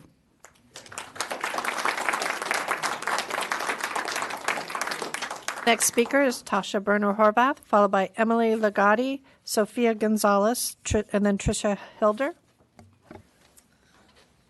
Hello, Encinitas City Council. How are you doing tonight? My name is Tasha Berner Horvath. I'm speaking on behalf of myself, and I am so excited about this project. And the people, Jeremy took my words, so I'm slightly irritated at him. The people who this will serve are not here tonight. They are not here. And you want to know why I know that? And that's because when I was working in Solana Beach, I bike commuted from Encinitas to Solana Beach. And I had an e-bike. I was strong. I was fit. But I was scared of that bike lane on Highway 101. So at first, I was on that multi-use path. Had to go a little slower when the moms with joggers would yell at me, get off the path. It was like, it's multi-use. And they're like, no, it's not. So I did that. And as I got more confident, I would go in the bike lane. But several speakers tonight have noted what's really important is the northbound lane is horrible. I've almost fallen 3 times. I've almost been hit twice.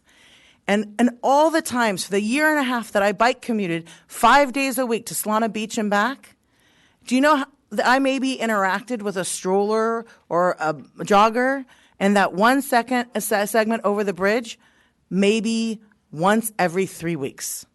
It's not something that happens. This plan is a good plan that gives us the type of mobility that we need. Now, I learned from a very wise woman, we shouldn't let the perfect get in the way of the good. And if we need to have that, then maybe we add Cheros, make some people happy. There's no harm in that. You know, no person who's not confident going 20 to 25 miles an hour using up that lane are going to go on that and mistake that for the protected path.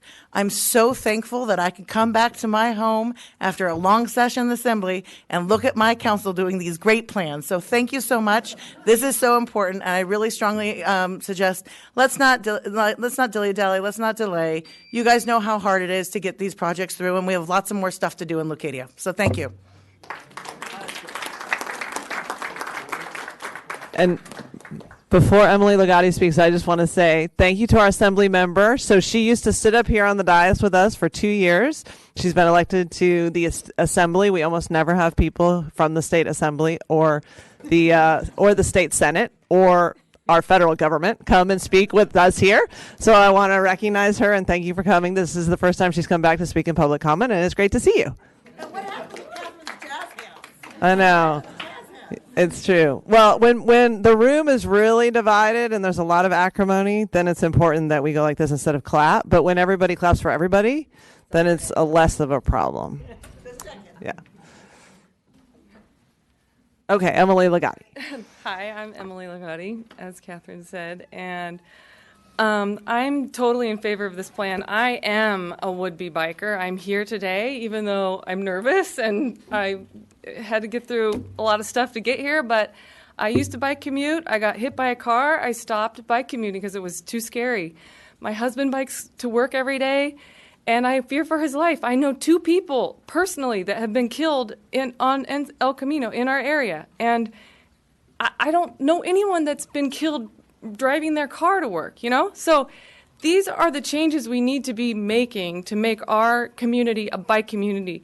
And it's, you know, the little red line right there, that's where that's where we're going to have mixture of people walking, but all that green is where we're going to have a bike area that's just bikes, maybe just slow bikes, but electric bikes are fast. So people that are slow on electric bike are going to be faster than the fast guys on the Pelotons, but they could go in the highway line. So I don't see a lot of problem. And then as a mother coming from the beach with all my crap and my kids, I'm going to look before I step into this nice delineated bike lane, right? I'm not going to step in front of an electric bike going 20 miles an hour. It's not going to happen. Like, we're going to be careful, and there's not going to be issues where the dog leash is going to tangle you up in that green corridor. So I 100% think this is what we need to do now. We need to do it all over the city. We need to turn into Netherlands. We need to turn into Portland. We can be the leaders. Like, our city could be the San Diego, the Portland of San Diego, okay? Because they have rain and we have sun. Like, it makes so much sense. We have the culmination of all these things. We have the ocean, we have triathletes, we have all the sun, we have all these things that culminate into being a bike forward city. Thank you.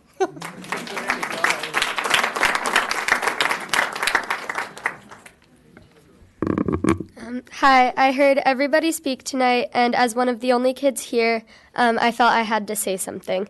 My name is Sofia Gonzalez, and I am here on behalf of all the kids who bike to and from Seaside Beach and Solana Beach. I remember being a young kid who was scared to bike to Solana Beach for breakfast with my family because I feared getting hit or not being able to keep up in the street with the cars. I rode once to Solana Beach, and honestly, I never wanted to do it again because of all the cars in the street. Yes, there are fast or professional bikers who don't want to avoid kids like me. However, if they are good bikers, they should be able to avoid a kid or just ride in the street. The lane will make more parents comfortable to bike with their kids, therefore lowering the usage of cars in Encinitas. By upgrading to Class 4 bike lanes, it could help with the global warming issues that are affecting the futures of kids like me. Remember, the small things count. This one upgrade could make our community that much better. Thank you.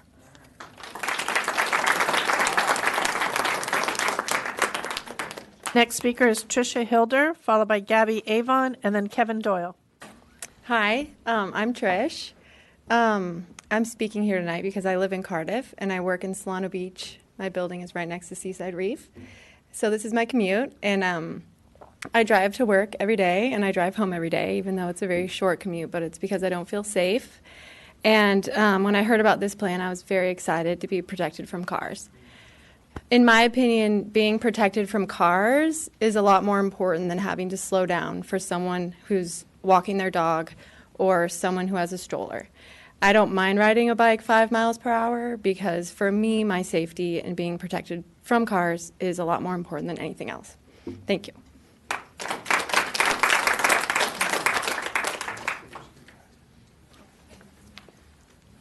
Hi, my name's Gabby. I signed up when it was pretty heavy on the road cyclists, and we've heard more from some of the other types of cyclists, but I'll just chime in.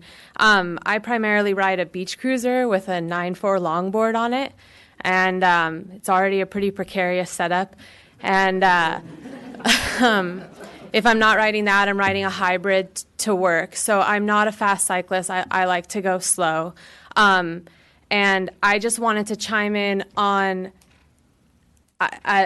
support of the Sharrows from the slow cyclist perspective as well, because as soon as I saw what that was going to look like, I was like, I'm going to get mowed down by the super fast road cyclists. And I'm totally in support of them, but we don't belong together. And also, there's just going to be so many more different types of bikes, as we've talked about the e-bikes and everything, and that's so wonderful. That's the direction we need to go in. But it's not realistic for all of that to fit into that protected bike lane. And so I'm in support of the Sharrows. And I guess I also just wanted to, I think there have been a few people that preceded me that reminded us of this, but we've been talking about this path as kind of more of like a thoroughfare from Encinitas to Solana. But this is also a way for people to sustainably get Encinitas residents to get to Seaside, to get to Cardiff State Beach without driving a truck or a van, to do this in a zero emission way and to do this in a safe way. And so I think we should look at it in that perspective as well, of just getting cars off the road that are just going to the beach, and not just in this perspective of this being this busy thoroughfare between the two cities. So thank you.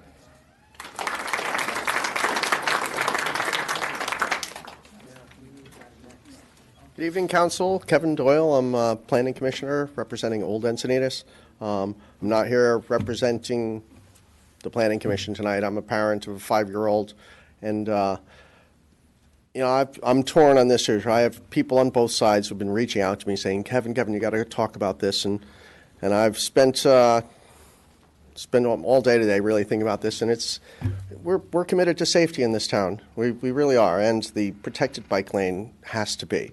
We need it. It's honestly the Sharrows. I think I have the same concerns that our last speaker just had. I'm picturing the Pelotons come barreling down this Class 4 bike lane and mowing me and my little boy down. So if possible, I'd like to see Sharrows. I think we're prioritizing. We have cars that need to park, we have road cyclists, and we have, whatever we call people like me. And the cars will be inconvenienced by Sharrows. Bikes won't be going quite as fast as they want. And personally, I think, too bad. We're trying to transition away from being a car city, and I think this is a good step for it. I think this could be better. There are concerns I have concerning the Chesterfield crossing. The two lanes going right for the cars, great, get them. That's a big bottleneck, but how the bikes and the pedestrians are going to maneuver from there to the coastal rail trail still seems unclear to me. And I have concerns. I would have been happier if we'd seen a little more public notice and public workshops on this project. But the Class 4 bike lane's got to be. We need it. I won't personally. You'll never find me in a Sharrows lane, or my child. But I totally understand people who need to be there. So, thank you very much. I know you guys are going to do the right thing. Matt Sparks. Matt? That was quick. Yeah. Good evening, Council. My name is Matt Sparks. I just asked Claudia there, could I speak 30 seconds ago, so no preparation. I've worked extensively with the City of Carlsbad on the bike lanes in Carlsbad. The bike walk group was consulted extensively on the bike stuff that was done around the Robertson Ranch on the Tamarack section. I am unfortunately one of those fast cyclists, but I also get the point about a divided bike lane. So I asked if I could come up last because what I think is important. I actually came to vote in opposition, but I'm in favour of a separated bike lane if people understand that the 101 is a special place and it's not part of the whole transport infrastructure. It's a special place in its own right. So the 101 corridor is not the same as every other road in San Diego. It's thousands of people from all over the world. I came here from England and drove the 101 in '94. I think it's also really important for people to understand what a sharrow is. I don't think that is understood. Car drivers do not understand the concept of a sharrow. Everybody has the right to be in the road. If you're on a bicycle, you have the right to take the lane. However, if you're holding up traffic, that means you should get out of the way and let people pass. The sharrows are just a marking to remind people that the bicycle already has the right to be there and already has the right to take the lane when it is safe and to move out of the way again once they can do so. So I think it's important for a project like this to consider all of those things. There's no reason why we shouldn't have sharrows everywhere anyway, but we're taking away a bike lane that's used by one set of, the faster groups. There should be sharrow markings because all those fast people are still going to use the road. Let's do both. Thank you. Thank you.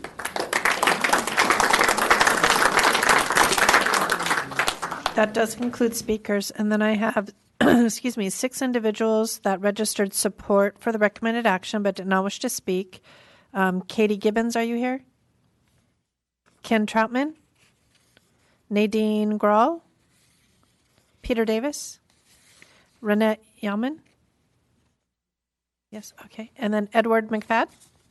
Great, thank you. And then I have approximately 32 who registered opposition to the recommended action and didn't wish to speak. Paul Gorman? Matt Kinniger? John Thompson? Hi, Wait, John. hold on 1 second, City Clerk. So while you're reading the names, we're going to have a 7th inning stretch and stand up, and I invite you all to do that as well if you want. Okay, and then just raise your hand so we know you're here when I call you. Jordan Becker? Michael Pelkey? Herb Lowe? Mary Strom? In some sense, they're giving us a great big bike lane. Dave Strom? Candace Bowman? Jacody Wood? Yeah, that's right. Yes. Helena Brown? Jamie Lee Panesi? Chandra Conway? Trish Butler? See you. Julie Gildred? Oh, is that the one? Is that the same one? Same one. Michael Karras, K-A-R, thank you. Mary Conway? Donna Duarte? My thing is, I wish it were. Oh, that's Manuel Duarte? Peter Kay? Susan Anthony? Erica Pinto? Patricia Bazon? Renee Robinson? I see you. Tom Webb? We just teach to get out. Christopher Luck? Ralph Nelson? Oh, thank you, Ralph. Mo Russo? Thank you. Okay, 7th inning stretch is over.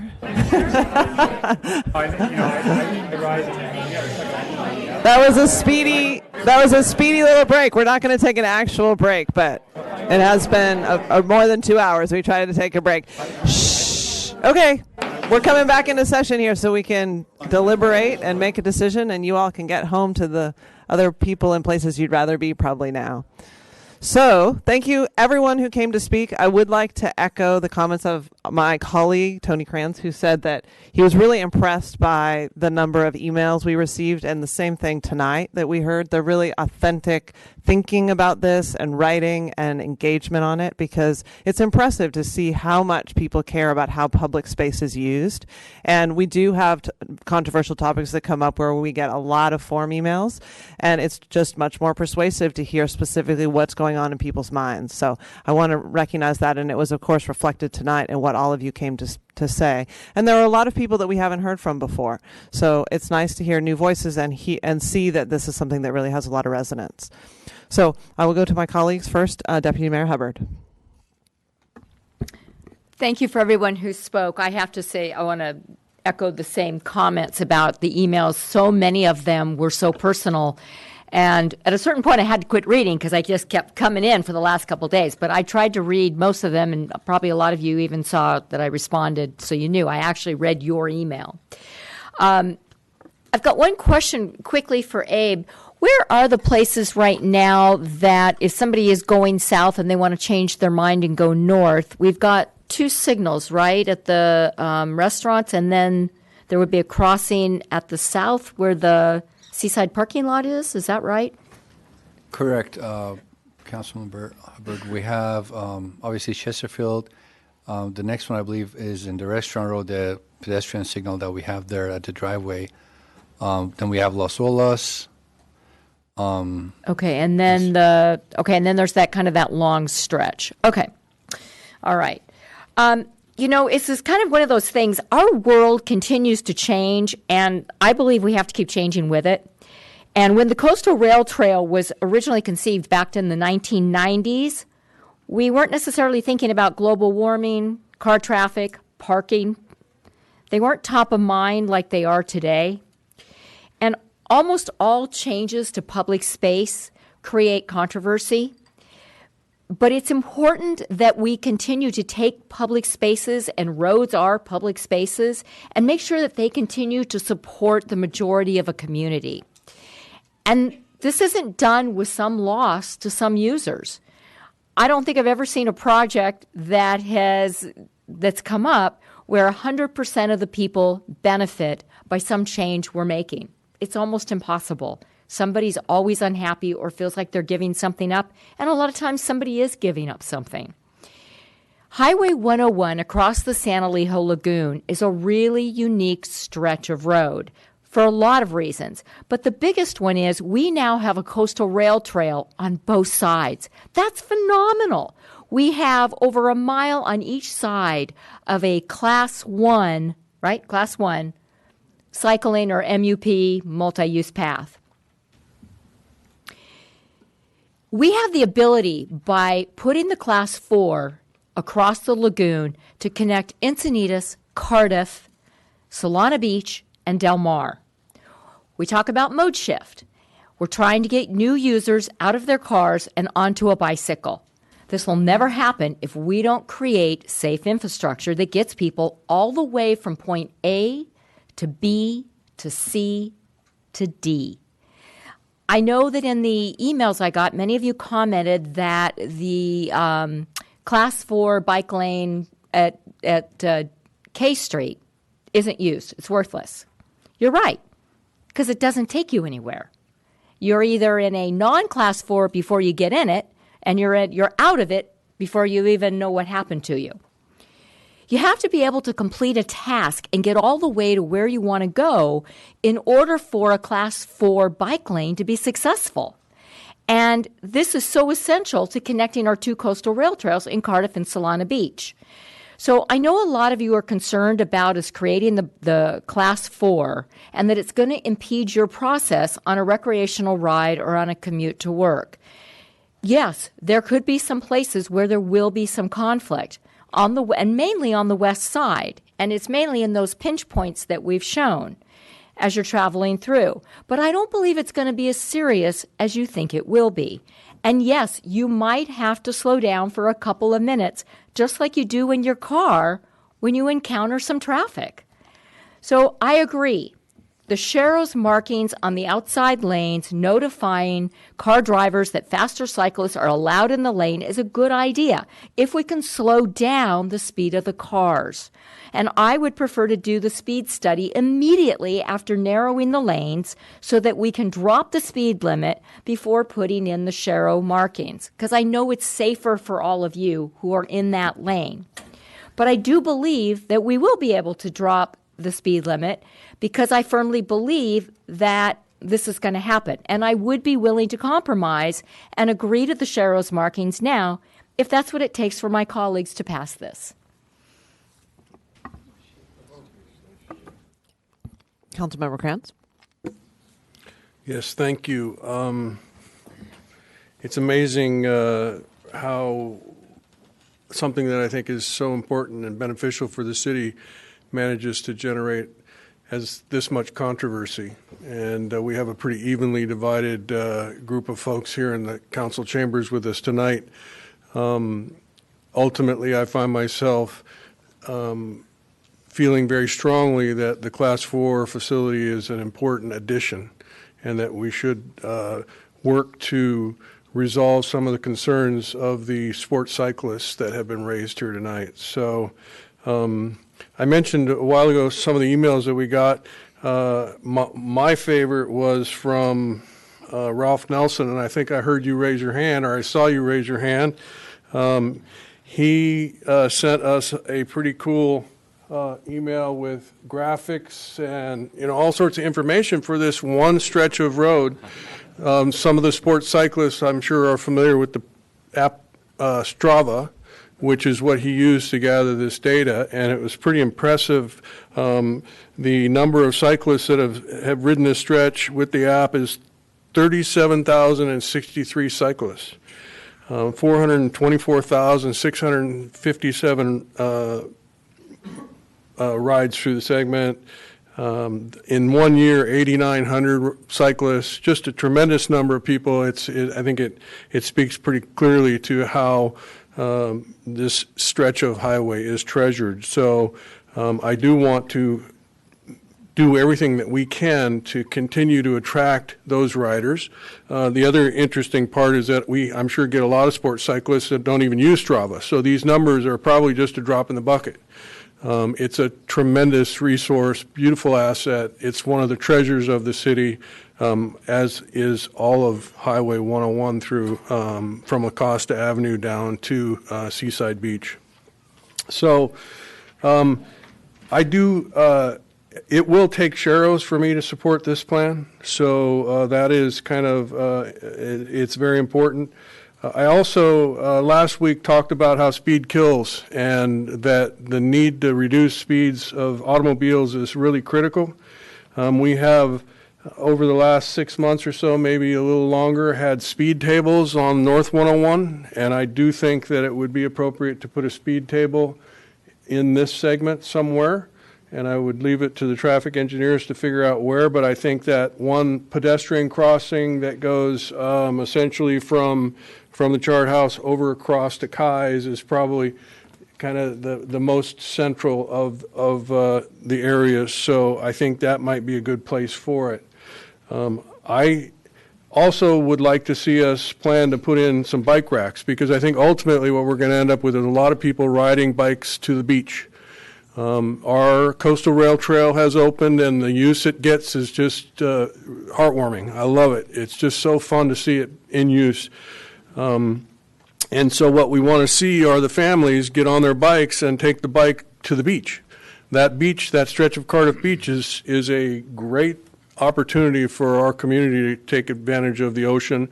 It's full of sand right now. It doesn't have bluffs, and it's an excellent resource. It's what we all live here for. So I really want to do everything that we can to encourage people to get out of their cars, ride their bikes, and get down to the beach. So I have some concerns about the functionality of the Class 4 and the return on the other side, and this Chesterfield intersection. I think ultimately we're making it safer. There's no question about that.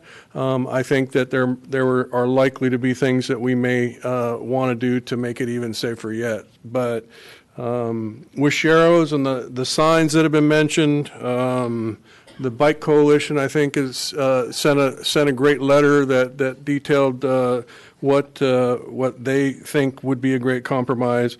And so with an addition of a speed table and Sharrows, I think that this is a good plan. Thank you. Councilmember Mosca. Well, this has been a great conversation tonight, and in previous meetings that we've had this on as a topic. This is an important city project. It's something that's been listed in our capital improvement program for some time because we are looking as a city to increase the safe and viable options for people getting around our city. And so this is definitely one of those projects that makes a big difference in our city and that this city is really pursuing in all that it can. But I do have some questions about some of the things that came up tonight for staff. In terms of the bus stops, people mentioned down further south that there were some bus stops that there was some question as to whether or not there's a realistic opportunity for the buses to stop there. Have we talked to NCTD about that and coordinated with them? No, Councilmember. Our treatment would be basically, because there are two ways you can approach a bus stop with a Class 4. One is to create basically a bus extension. You create like a bulb out for the bus stop where the bikeway would be basically behind the bus stop, and the bus stop would stop where you have parked cars, where parked cars stop. The other, that is very cost prohibitive, that whole situation. That thing would cost minimum to $300,000. Our treatment in this case would be similar to Leucadia, where we'll just eliminate the bollards and will stops within the approach and exit area of the bus, so that the bus within the first 100 feet will be able to get into the bikeway area, stop at the bus stop, and then get out. So we just eliminate a certain piece of the Class 4. Where are the bus stops along the southern portion? Are there how many are after south of the bridge? There is one at the right south of Chesterfield. I do believe there's one in the restaurant area, and there is one before the State Beach parking by the Solana. So I believe we have 3 in the area. So those stops, from what you're saying, will still facilitate They'll pickups? Operate. All right. I don't believe any of them. I'm pretty sure about the first and the third. I believe even the second one. None are in the parking protected area. So they are all in the area that we only have wheel stops and bollards. So we just eliminate within the area of the bus stop and 100 feet before and after for the buses to be able to get in and get out. Well, it's important to me that we're not deterring the bus trips, and that there's still an opportunity for those that take the bus to be able to take that bus, and that we're not in any way, we're not eliminating that. And we should be working closely with NCTD to make sure that that's not eliminated. That's an important thing to me.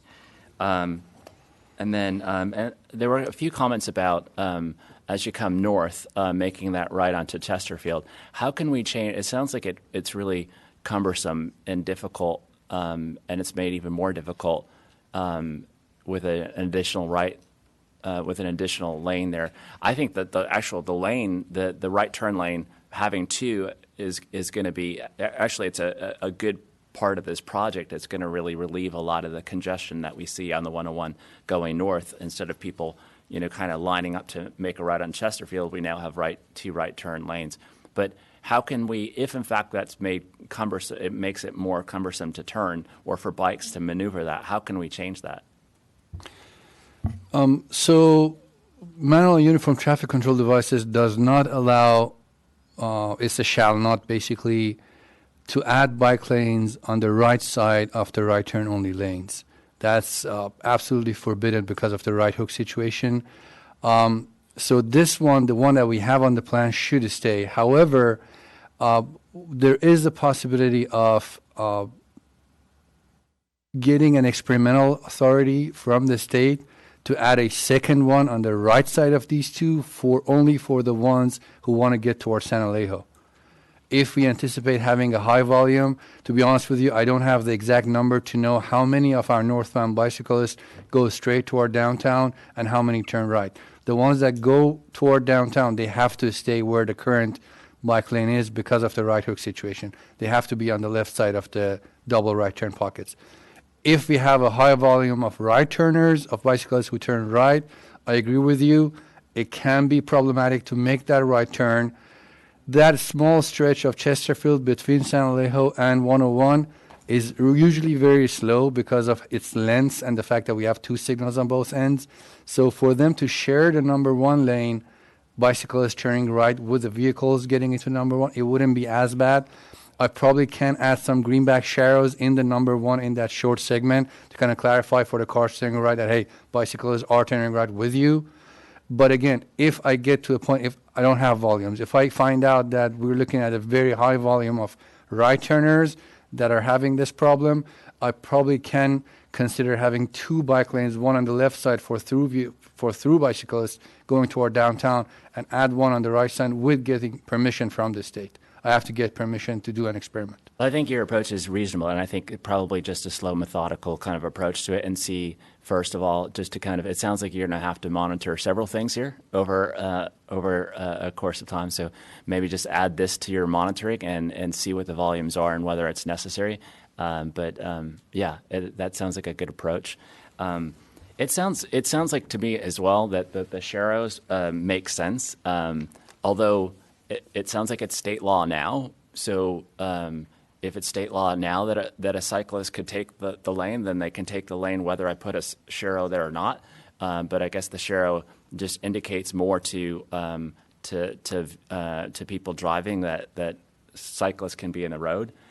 Although some people testified tonight that drivers don't understand that as indicating that. So I'm not sure substantively how it helps, but it may. And so I'd be in favor of the sharrows in the outermost lane, and also I think that when you start to, because we see on the northern portion of that corridor we have sharrows in the lane, but it's 30 miles per hour further north, and I think it seems more reasonable that we would have it up there where you have 30 miles per hour. Although I would say that up there there's a lot more distractions in that roadway than on further south. So probably the sharrows, but also accompanying that, as other people have testified tonight, with some calming measures. Councilmember Krantz talked about some, perhaps some speed tables where if folks are looking to kind of not go all the way down to Solana Beach, but they want to cross over, perhaps that's a good kind of way of calming the speeds as well, giving not only the opportunity to cross over, but also the opportunity to slow it down a bit. So the sharrows, I think, are a good idea, and also the calming. I think that's... And proper signage to indicate what all the differences are and the changes are. So that's about it. Again, thank you for coming out tonight and being so passionate about this issue and testifying and giving us so much information. You guys have put so much time into this. I've gotten hundreds of emails, so thank you for blowing up my email box, but all very good. Seriously, all very good. Thank you. And we're really looking to kind of, from my perspective, balance this all because, we have a room full of cyclists, so we're all kind of on the same page in some way. And so, but really trying to, with a limited amount of time and resources, how can we kind of accommodate this and create something that works for the most amount of people? So I think some of the suggestions that have been made about a Class 4 with sharrow actually make sense and hopefully will work. So thank you. Thank you. Councilmember Hinsey. I just have two clarification questions for Abe, and one is somebody mentioned the asphalt curb, but my understanding is we're not creating an asphalt curb to be part of a protected Class 4. Is that correct? Initially, we're planning on using rubber wheel stops. However, we met with our Public Works Department for multiple different reasons, cleaning up the bikeway, maintenance of these bollards, and our Public Works Department strongly suggested we go with asphalt wheel stops instead of the rubbers because of maintenance reasons. So we accepted because the look of them won't be any different.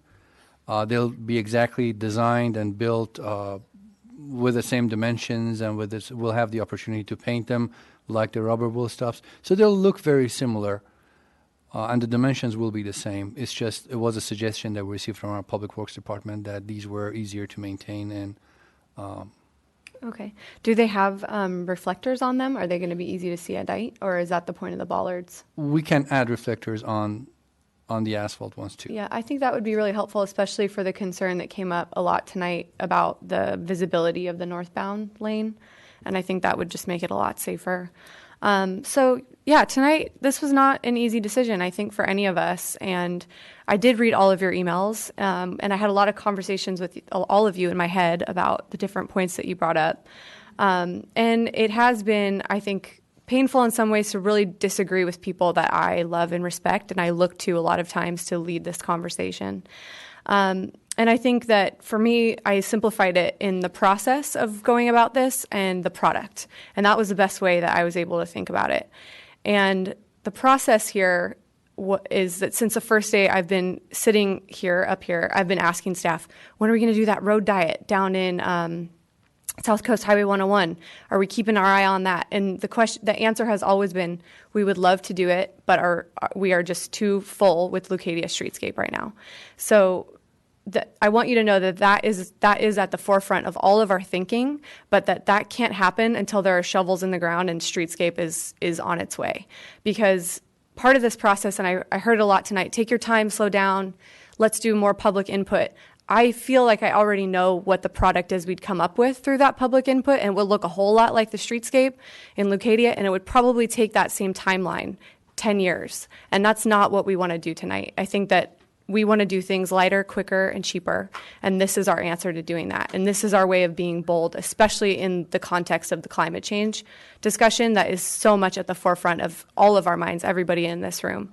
So I am prepared to support tonight's staff's recommendation, but I want you to know that I'm still going to be not losing sight of the future road diet for this stretch of the highway, for all of South Coast Highway 101.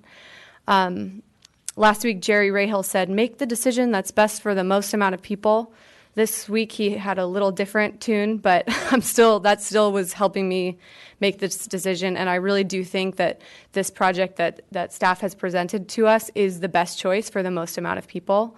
I spent a lot of time out there on the last couple of weeks, just parked my bike there and just watched and saw what the current use is. And some things that I did see is that the bike lane is being used as a park assist lane. Somebody commented that people are using the bike lane as a door zone. That's definitely true. People are riding right on the white line between the travel lane and the bike lane. And then people aren't trying to fit into the bike lane. They're already riding in the number 2 lane. So making that actually reflect how it's being used now and eliminating all of the cars that are just queuing up and waiting to enter or exit a parking spot is really problematic, and we have the power to change that with this project. So that was a major observation that helped me make this decision. Additionally, the Living Shoreline project, that is a huge accomplishment for a multi-agency collaboration, is that we've added 4 acres of beach to this stretch of highway that we haven't had for years. So we've created a new destination there without creating any more parking. And so now we're having more people who want to come to this beach and use this amazing public recreation opportunity, but we've got to make sure that they can actually get there and not have to wait so long to park or pay to park, and getting there on foot and by bike, even skateboarding and all these other ways of rolling, I'm supportive of. So that's why I asked Abe, are we going to be okay with people using this as a multi-use roll lane? I think it was Maya from Circulate San Diego who summed that up perfectly. The leashes are not the scariest thing on the road. The cars and the trucks are the scariest thing on the road. So separating those two out is key. I I have to unfortunately agree with my mom tonight on the Sharrows, and I would actually only be able to support the project if we are clearly marking the number 2 lanes with Sharrows, with signage that says bikes may use full lane. And I really like the idea that came from a speaker that suggested regarding the northbound lane going into the Chesterfield intersection to alert cars that they must yield to bikes who are making that dangerous crossover. So I'd like to see that sign as well. Let's see if I covered it all. And I think that in the discussion of this project, it came out, we need to update our circulation element. We need to start using our ATP as a roadmap to decide how to fund these different projects. And I think that we all have that consensus, and that the next year when these projects start coming out, it's going to be because either they're in our ATP or because we've built out the part of our climate action plan that makes mode shift really clear for us. And let's see. And I think that some long-term things that we do need to keep our eye on as a council and as staff is to try to fix that last missing link and really engage state parks in funding that sidewalk and closing that gap, because then we're a lot closer to having a complete street we can be proud of. I love the idea of bike lanes down there, or of bike racks down at the beach, and they should be probably closer to the far end of the parking lot, because I think there is something at the far end of the parking lot, but not very convenient. And I love the idea of improving the Chesterfield intersection to be even safer than it is, but it should probably come back to us in a phase 2. And I do love the idea of the speed tables that serve as raised crosswalks. They're working beautifully in Leucadia to an extent, but perhaps that could come back to us as a phase 2 option for the project. Okay, thank you for your comments. So I'll weigh in here. So I think that there is a great untapped hunger for people to get around outside of their cars. And in order for us to actually create a way for people to do that who are not currently doing it, we have to do something differently than what we have been doing, which has been painting and putting Sharrows in. And this project to me is the epitome of the beginning of that. We as a council, and also the councils before, have prioritized a number of things that are really important to moving our community forward. So our climate action plan is a central organizing document, and it deals with, at our last meeting, we were talking about our energy source, reducing emissions or reducing carbon when it comes to our energy source. And this is our transportation sector. So having a transportation sector that produces fewer emissions is really important. We also have an active transportation plan, and we have a number of implementing pieces to that. And so we as a council have also prioritized what's called Vision Zero, which is to reduce the number of accidents and fatalities, particularly or specifically for pedestrians and cyclists. And so when you're thinking about how to accomplish these things with multiple layers of planning documents already, our traffic staff and our city manager, the staff said to us, you could do a Vision Zero plan and spend $100,000 more on another plan to add on top of the previous plans. Or you could empower us to do the projects, to let us accomplish the things and build them now that you have asked for in order to accomplish these goals that the council has set out. As I said, this council and previous council. So there's a continuity of what the people who have sat in these seats have wanted. And we hear that from our communities all the time. I think we reflect that. We reflect that in who has been elected to sit up here, and also what we hear from members of the public when they're coming to speak to us. And so this project to me is right in line with exactly what it is we want to be doing and where we want to be going. And it follows a process that makes sense, because this actually did go to the Traffic Commission and I listen to these Traffic Commission meetings. It's audio only, but when I listen to them, and the traffic commissioners, I have utmost faith in the people who are now sitting in those seats, those 7 people, and also in our professional traffic staff. And they're having a very deep conversation about how do we measure mode shift? And should we be focusing on safe routes to school? Because there's so many parents that want to go short distances to take their kids to school. And we should be focusing on that and connectors. So how do we have 2 destinations that have infrastructure that works, but it's missing a link? And this project is that because of the 2 Class 1 facilities, coastal rail trails that are heavily used, especially in Cardiff, in Encinitas now. And so this project in our city is something that we can do now. It's within our budget. It's practical. It accomplishes these multiple goals, and it's something that I think will be loved and used just like our Cardiff Coastal Rail Trail is.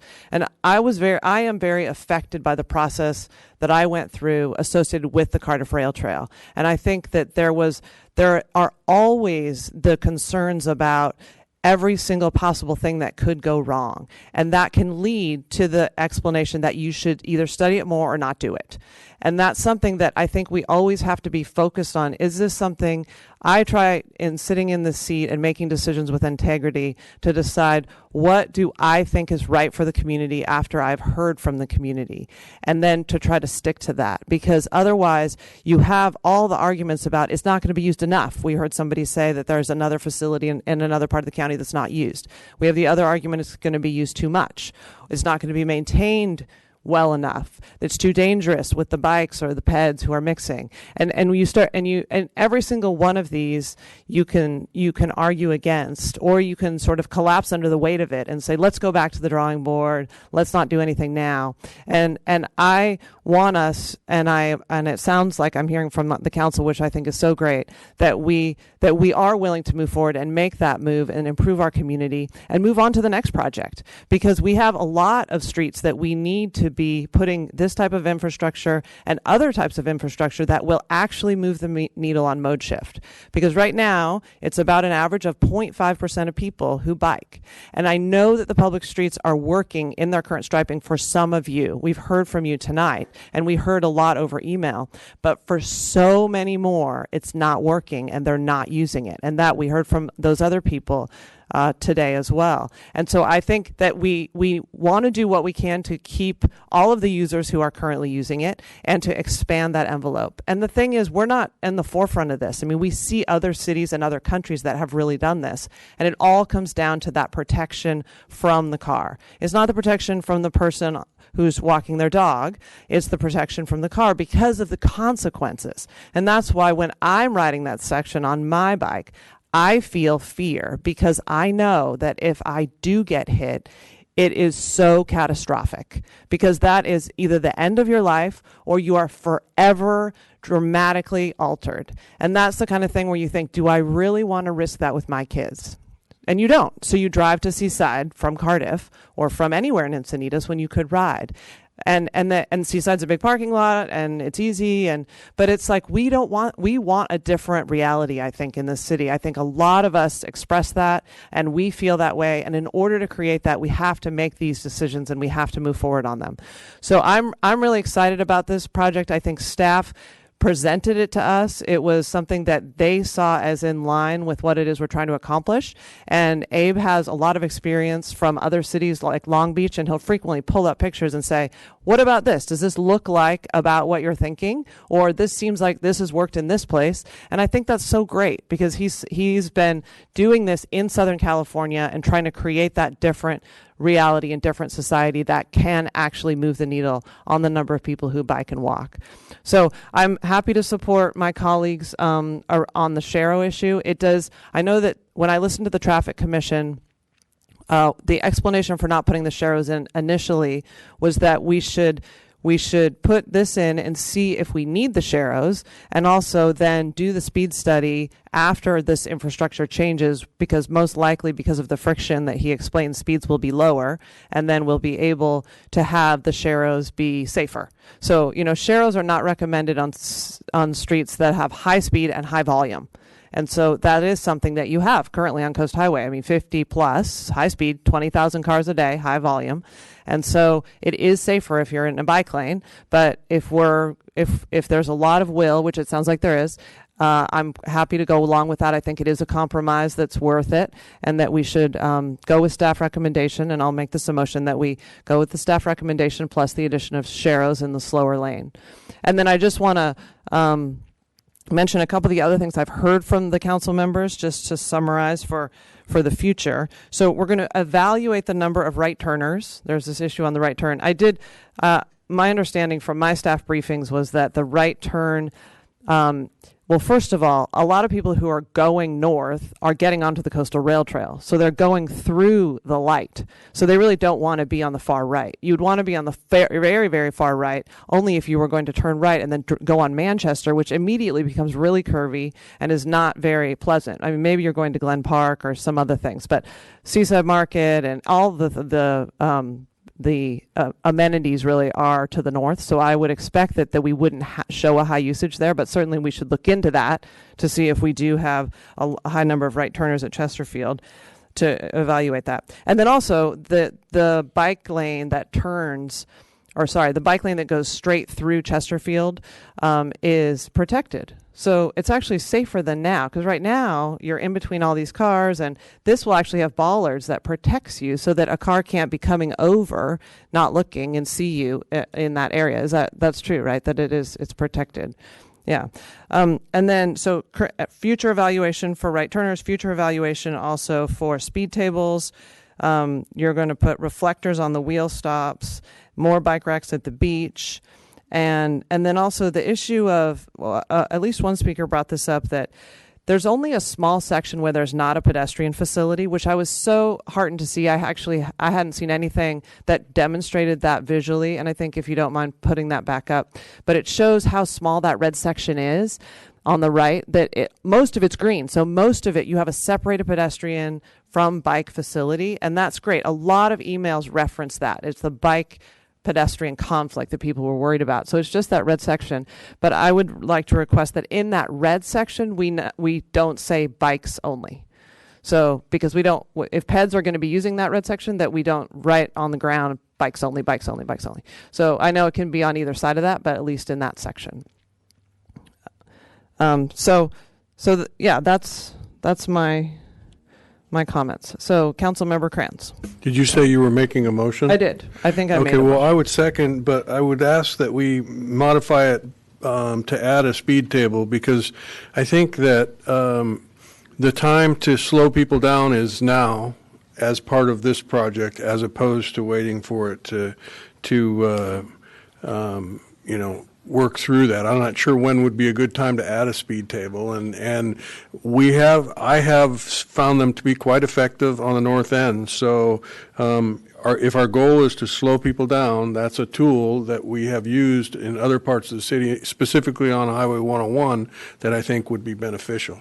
I agree. And if you're going to put sharrows, Wait, I'm sorry, but Deputy Mayor Hubbard is just signed up to speak in relation to Tony's comment. So Yeah, so that's the one thing that I would like to add. The other question that I have for staff, I think I saw on your slide that the current average pavement condition index for that stretch is 83. Is that correct? Currently? And if you were to not slurry seal with this particular project, when would you need to slurry down the road to keep it from getting? We could put that off for several years. Several years. 83 is a pretty good score. Yeah. So for my money, I think that no slurry seal, invest the money in the speed table, the sharrows and the signs, the bike racks, and then we have a pretty daggum good facility. And I think we keep the sports cyclists moving, and I think that it would continue to be a jewel. So before the council all starts talking about the speed table, can staff weigh in on this? Because my understanding of Leucadia is that was partly related to the lower speed of 35 already, that we could justify that when we were trying to figure this out. But I don't know if can you weigh in on the speed table? Correct, Mayor. If I wanted to do a speed table at this point, I wouldn't recommend it. If we want to do it, I'll only consider it at the location where we have a signal at the restaurant row. I would never at this point consider it at the State Beach. Because of the uncontrolled nature, we don't have any control over there. We're looking at a downhill, probably 50 mile per hour, northbound getting out of Solana Beach. We don't have proper street lighting over there. It's not a, in any way, a state mandate or anything. It's not a standard, but we don't have proper lighting over there. Maybe at the signal we can do that in the restaurant row, but I would, if I may, I would recommend we wait for the implementation, do a new round of survey. 90% chance we'll be able to lower the speed limit, then we consider. Let's not tie the table to this project. So the table, the issue is the speeds that we currently see, and trying to add a table, too many airborne folks. Correct. Okay. Okay, Deputy Mayor Hubbard. Can you revisit the score of 87 and doing the slurry? I was under the impression that this would be the time to do it. That before the road were to degrade anymore, and then you couldn't do a slurry. So the score where 101 is now is the perfect time to do a slurry to get the best bang for your buck, to increase the PCI score the highest for the least amount of money. Okay. But the question was, would you do the slurry now, looking at the entire network? And since we're sitting at a 72, it's tough to say with so many other streets that have needs. You know, it's a different question. But does it? But as far as road pavement best practices, and 83 is the perfect time to do a slurry. It's the best cost benefit time to do a slurry. If we're going to change all the painting of the lanes and we're going to put in all this infrastructure, I just want to make sure that we're not costing ourselves more money by doing the slurry later versus doing it now, because you'd have to come back and redo all the paint, right? No, so to answer that question, which is a different question than what Councilmember Kranz asked, this is the perfect time to do the slurry, because you'll do the slurry, you'll go from an 83 to possibly a 95, because we have money in there to do the crack sealing and seal the pavement, and then you'll have the brand new striping down. You won't have to touch 101 for years and years and years. Councilmember Moscow, do you want to speak? Yeah, so it sounds like let's do the slurry. It's going to make it stand longer, and even the markings that are already there. It makes sense. Somebody else brought up the bollards that, and I was just Google searching, that they're actually, instead of like the green ones that are on Leucadia, that there are ones that are more sensitive to kind of like the coastal area where it may not look such an eyesore to have like multiple green ones.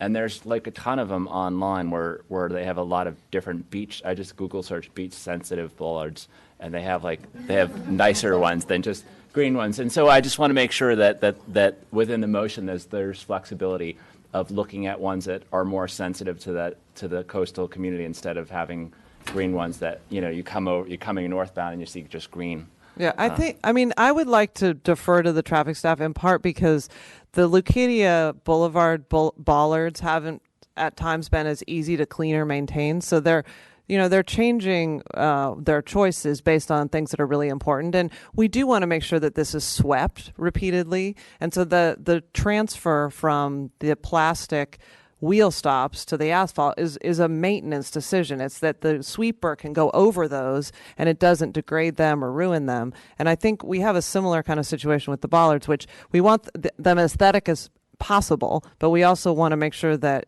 they're functional and that we have confidence in our ability to trade them out, and there are all the different issues that you deal with. Right. So I'm not giving specific direction. I'm just saying that flexibility ought to be in the motion so that you guys can decide that, and that's an element. The aesthetics actually matter, and there's plenty of options.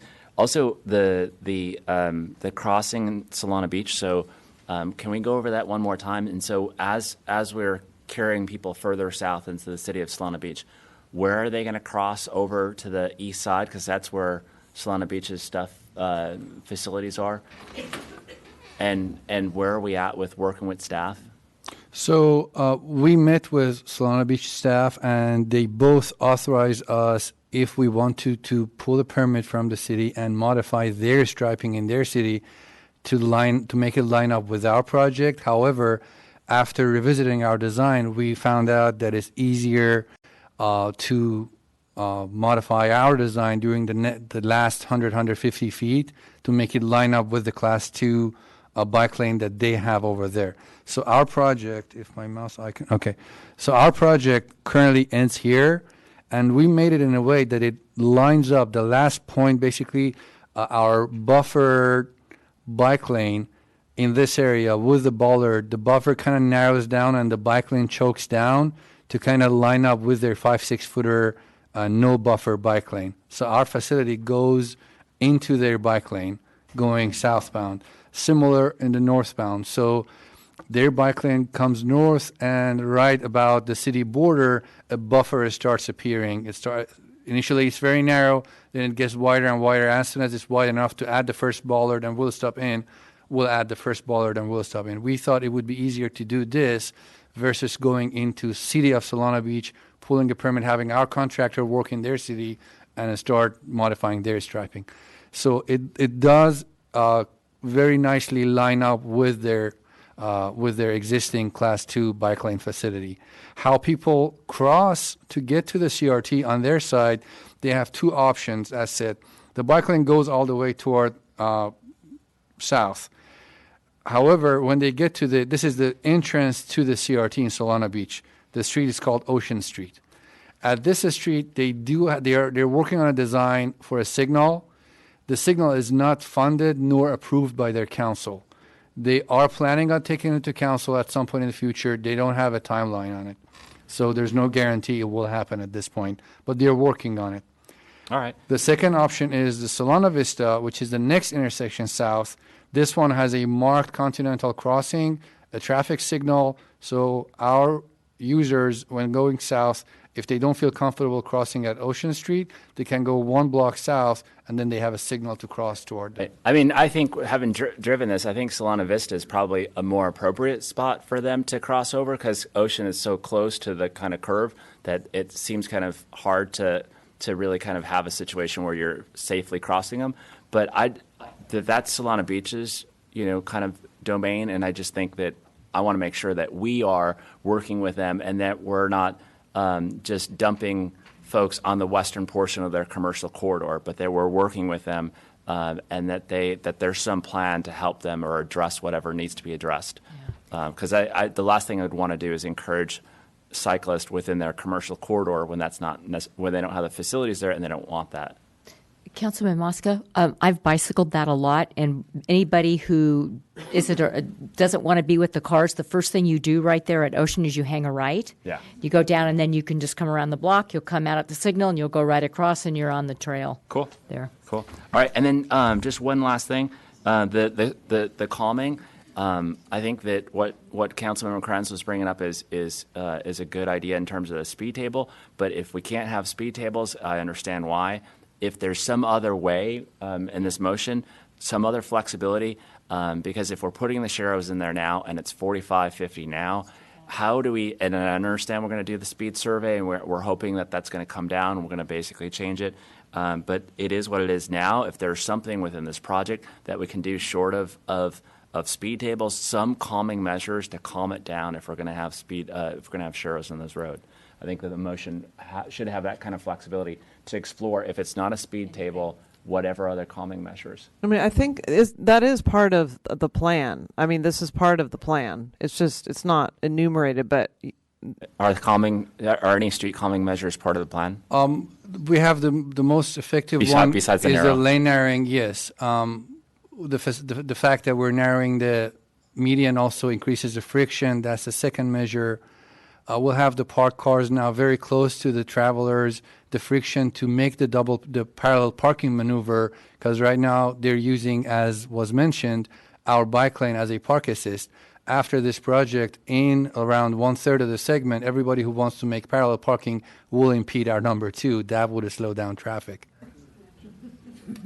Okay, I'm going to call the question. I think we should move forward on this. Okay, Council, did you say okay? So I just want to be sure that the motion is staff recommendation with the addition of Sharrows in the slower lane. Right.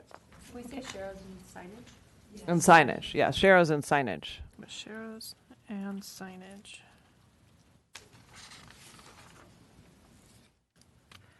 Okay.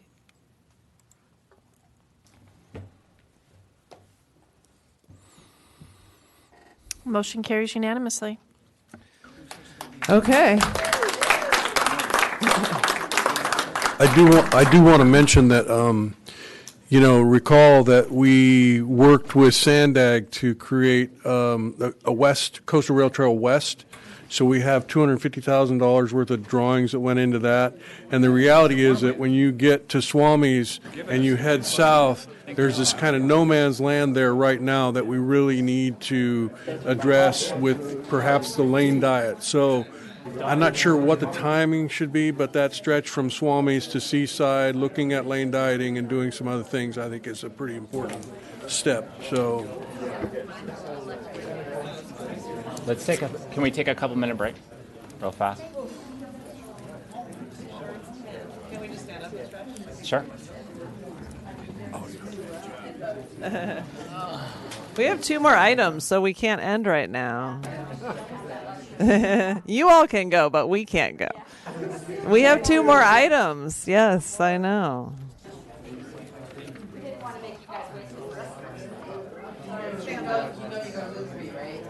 Yes. See ya. Good to see you.